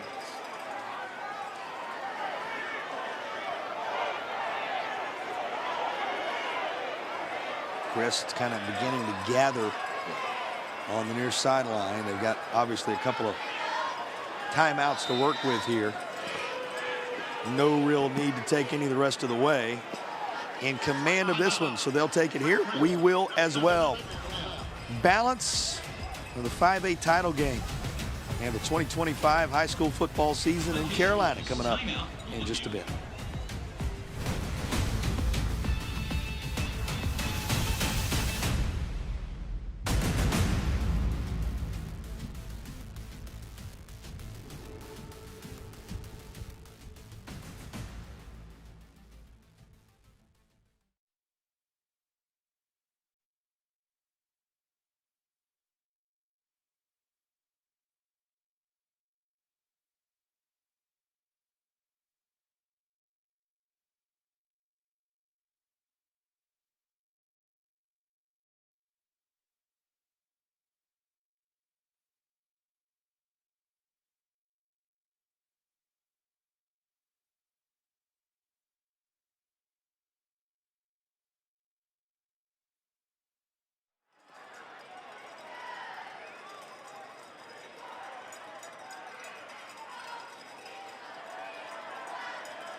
Crest Chargers less than 4.5 away, it would seem, from a 7th championship all time, trying to add this year to 94, 96, 03, 04, 14, and 15.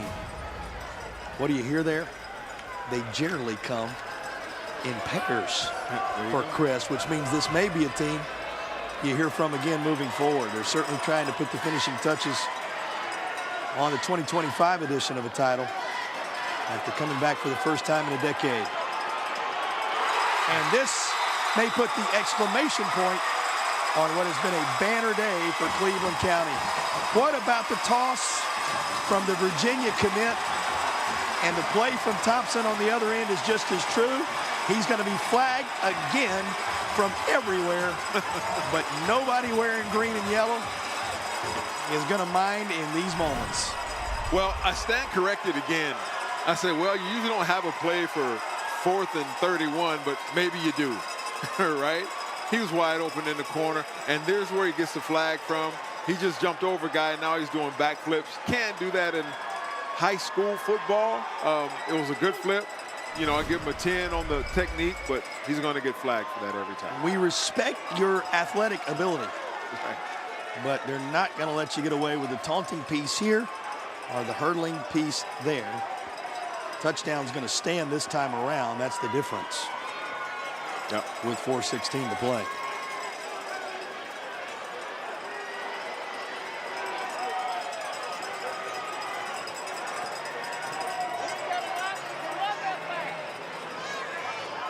Well, they're taking a stroll here. Yeah, they are. As if multiple infractions are about to be assessed. But you know what? It seems that Crest has a play for that. So whatever, you know, however far back they go, maybe they have a play in the playbook for that. There are live balls.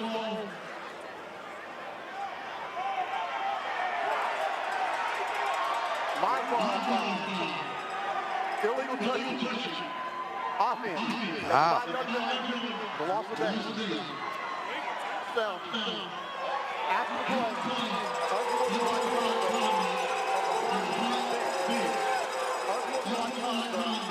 number 1 of Crest disqualified himself. Those fouls offset. Well, he picked up another unsportsmanlike.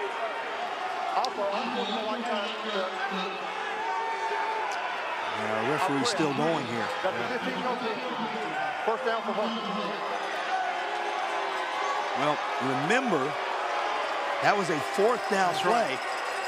So when they sort it all out, the points do in fact come off the board because there was a live ball foul assessed before all the flags everyone saw following the play. And because it was 4th down, a turnover on downs will swing the football over to J.B. Hunt. So a couple of scores Thompson and company thought they had secured. Both turned aside here. And a lot of penalty yards assessed. I don't even know what all they are, but it seems to be a 30-yard. I don't know.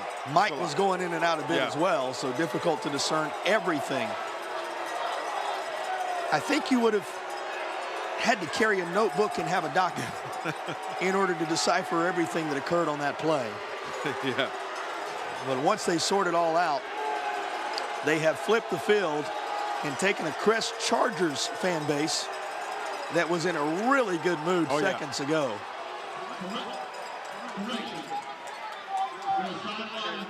Not enough sportsmanlike. That was a 5-yard first down. And giving them something to moan and groan about, some 4:16 away from what they still hope is going to be a championship moment here. Time will tell on that front. But boy, that's a big, big play. The illegal touching piece of it, the initial call you heard there, which was the game changer for taking the points off the board. And now they're getting back some yards. Yeah. Not too sure, but they'll get it sorted out. We got 4:16 to go, but that was a huge play. I mean, they're still down 3 scores. You never know what can happen here. If they score quickly, quick strike, onside kick, get it back. A lot has to happen in order for them to get back in this game, JP. But hey, stranger things have happened, I guess. What appeared to be a 33-yard touchdown toss. Instead, after the penalties assessed and apparently declined and walked through a second time, results in a turnover on down. So it's Hunt football, and the East champions have their work cut out for them with 4:16 to play. Stranger things have happened. Right. But still down 31-14. And perhaps most importantly right now, a team that has not been able to get anything at all going through the air in this one thus far. Yeah, and that's where the real struggle is. You know, and once again, you're throwing into an ACC. It's understandable. Secondary. You can understand why, they hadn't taken too many shots, but it's going to make it nearly impossible to get back in this game with just handing the ball off with only 3.5 minutes to go almost to try and get yourself back in this game. So.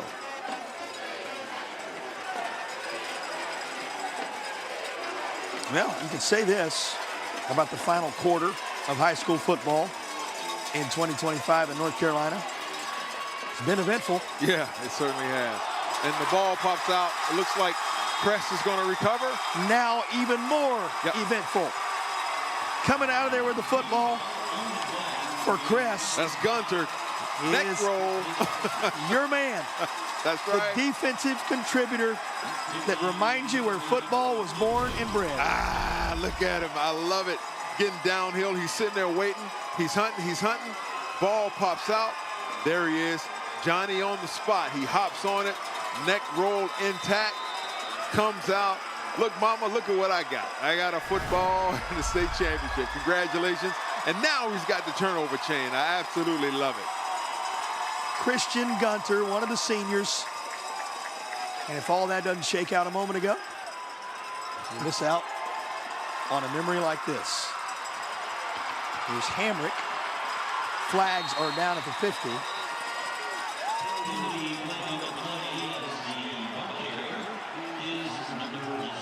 In the area of holding.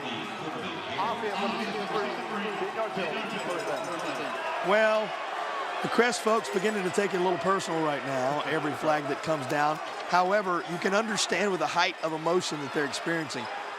For the last several moments, they felt like they're on the doorstep of a championship, and they're just trying to salt away those few minutes on the clock.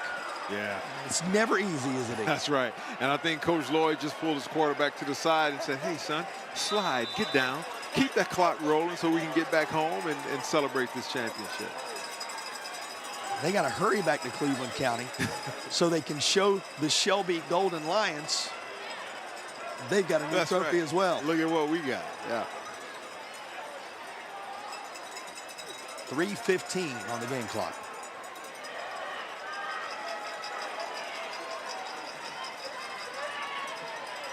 And that's more in the vein of what the scenario calls for. Time to select our player of the game. And you might expect he's going to be living on grounds in the near future. Eli Hamrick, the Virginia commit, the Crest standout on this Saturday night, is our player of the game. Brought to you by Affordable Dentures and Implants. Congratulations. As you see his numbers on the screen, a remarkable state championship moment. Yep, outstanding. Congratulations. He had a well of a game. Not only did he throw it well, not only did he run it well, he blocked well. And so hats off to him. Congratulations. Here he is leading on the run again. It's the lead blocker. He got a pancake block. Stay in bounds, I know the coach is telling him. Keep that clock running so you can take it back to the house. Well, Black again, and again, he's up over 125 yards in this one. Another flag down. Black was directing his blockers. But finishing up on Hamrick, he had the 2 touchdown runs along with good work through the skies. Personal foul as well. Flagrant contact. Number 8 in the defense. He's disqualified himself. Oh, wow. Wow. I'll underscore it. Final quarter of the season has been incredibly eventful. As this game has been, makes it tough to select the play of the game, but our legacy Federal Credit Union play to remember from this one, brought to you by Michael Edwards, the standout from the playoff push. I love it. Not only did he score, he had an escort with him, and he carried number 2 Harris into the end zone with him. Well, the 4 touchdowns that counted for Crest, 2 of them rushing touchdowns for Hamrick, 2 of them rushing touchdowns for Edwards tonight. There you go. Great game by that young man. Of course, the field goal added in by their talented place kicker, Carson Greer, putting the finishing touches on what right now is a 31-14 contest. And they are trying to put the finishing touches on a championship season. This will take it inside 2 minutes to play. Well, as you reflect upon 2025, and we'll do so for Crest momentarily, in general, your takeaways from this tremendous football campaign. Yeah, it's been great. You know, we've seen some highs and some lows. We've seen defensive struggles. We've seen offensive wonders, and it's been great. I'm over the moon. I'm extremely happy for these communities that have been represented in these 8 games. I'm extremely happy for the families that have been represented, and these young men that are out here playing their hearts out for the school. Ball pops out. It looked like there were plenty of white jerseys there to perhaps cover it up. And we await the signal. Big number 99, Dickerson's at the bottom of that pile. I think he caused that fumble. Did he recover? And he recovered it as well. Still playing his heart out. Love it. Giving his very best as he snatches away the possession for the crew out of the East. Yep, watch as they pursues down the line. And here he's going to come in. Boom, right there. Oh, it was knocked out by number 28, it looks like. And Dickerson was Johnny on the spot once again to recover that fumble. Love the big fella, stumbling, bumbling. He got it. Keep your head up. Good job. C.J. Dickerson's moment in the 5A title game. 86 seconds remaining in the football game.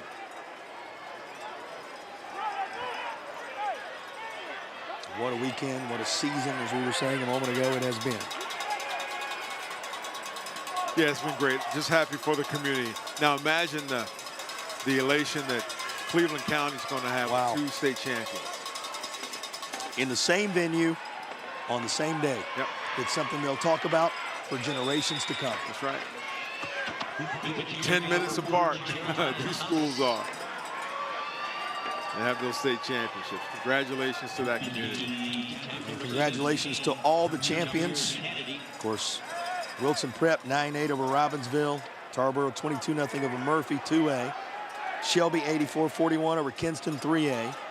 Reedsville 50-20 over Brevard 4A. You see what's happening here, 5A. 6A, Watauga 47, Middle Creek 25. Grimsley claimed the 7A 24-14 over Clayton. Huff 21, Millbrook nothing for the 8A title. Those are your 8 North Carolina State champions for 2025. Crest now officially among them. The Chargers back for the first time in a decade, and they are seconds away now from title number 7. Just secured that moment with the head coach. Yeah, there you go. Showered him with that water and the Gatorade. I'm sure he appreciates it. It's a little cold, but the shower of victory, I'm sure it feels sweet.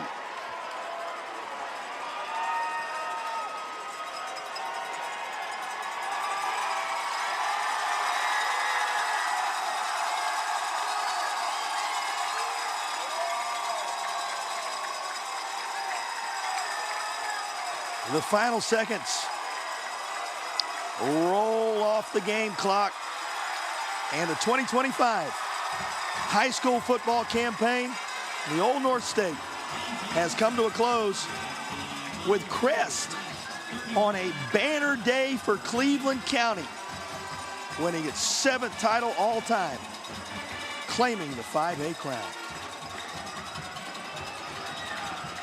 Congratulations to the Chargers as it's finally starting to set in. And wherever little Bo is, that little young fella, you know he is on cloud 9 right now. His home team won. Already making his plans. That's right. To be involved in a celebration like this somewhere on down the line.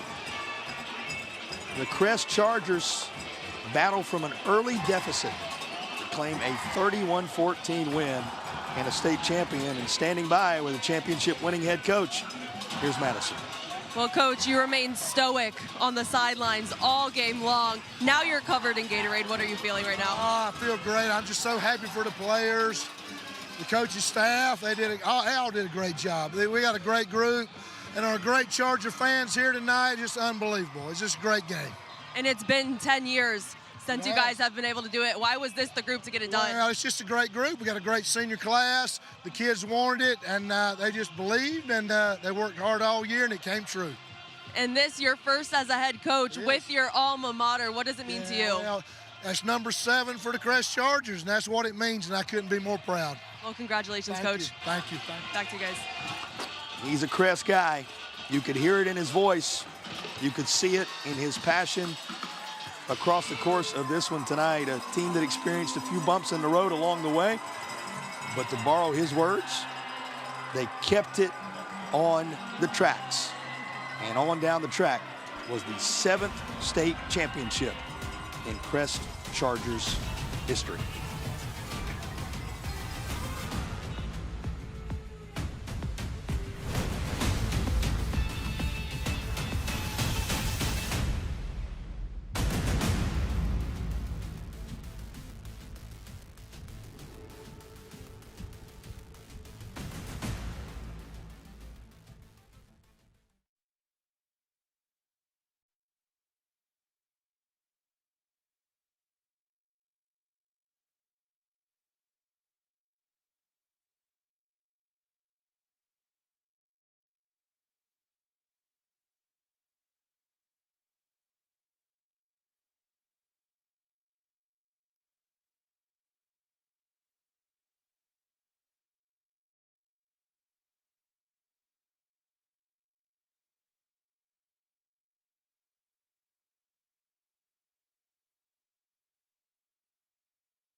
At this time, we recognize head coach Juan Jackson from the state runner-up Hunt Warriors. Well, in the 112 years of high school football in the state of North Carolina, few have shaped up quite like this, but 320 games plus into this 2025 season, all champions now crowned. Well, it's been a great year for both the East and West representatives in each of these games. Hunt put together a tremendous campaign. They're being honored for the crown out of the East as they battled it out with Crest in this one. And the Chargers, a 31-14 winner. Eric, as you reflect upon what we've seen just ahead of the trophy presentation for Crest, what are your takeaways here? You know, I'm just overjoyed for these young men. You know, Crest, congratulations. They're state champions. For Hunt, you know, congratulations. You made it here. We know you like to win. Hey, there's always next year, and they're going to focus on that. And so congratulations to those communities. You know, to Cleveland County. What's in the water down there? They have 2 state champions. One of them set a record. And so hats off to these young men. They're going to remember this for the rest of their lives and wish them all the best in the future. And we've seen some of the stars of the ACC, potential stars of the ACC, play on this field this day. Well, and make way on the highway for those headed back to Cleveland County. Make way in the trophy case when they get there. Both Shelby and now Crest claiming titles here in Durham.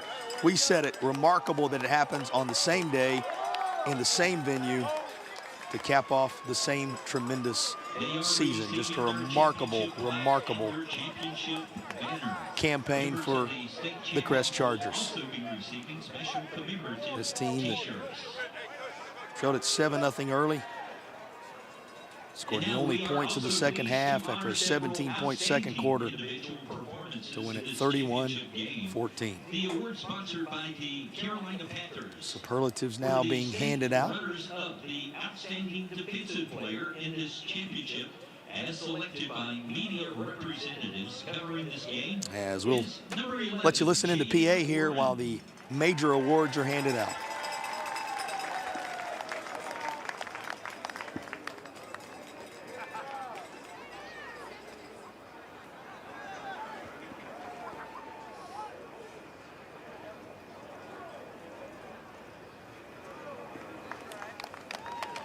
The outstanding offensive player goes to number 2, Mez Harris.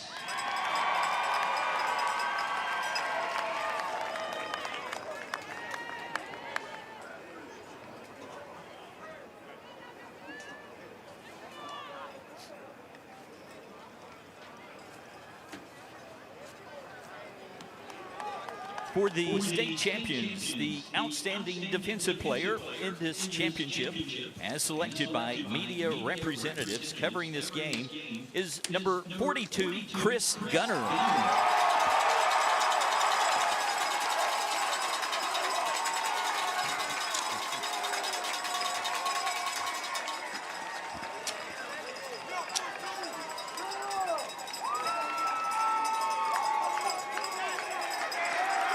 The Outstanding Offensive Player Award goes to number 2, Michael Edwards.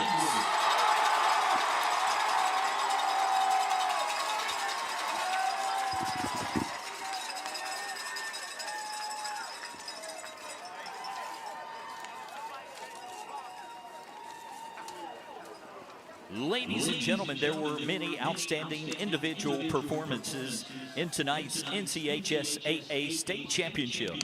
However, one stood out, and this individual was selected by a panel of media covering tonight's game as the championship's most valuable player, presented by Morgan & Morgan. The most valuable player for this NCHSAA State Championship is from Crest, number 0, Eli Emmerich.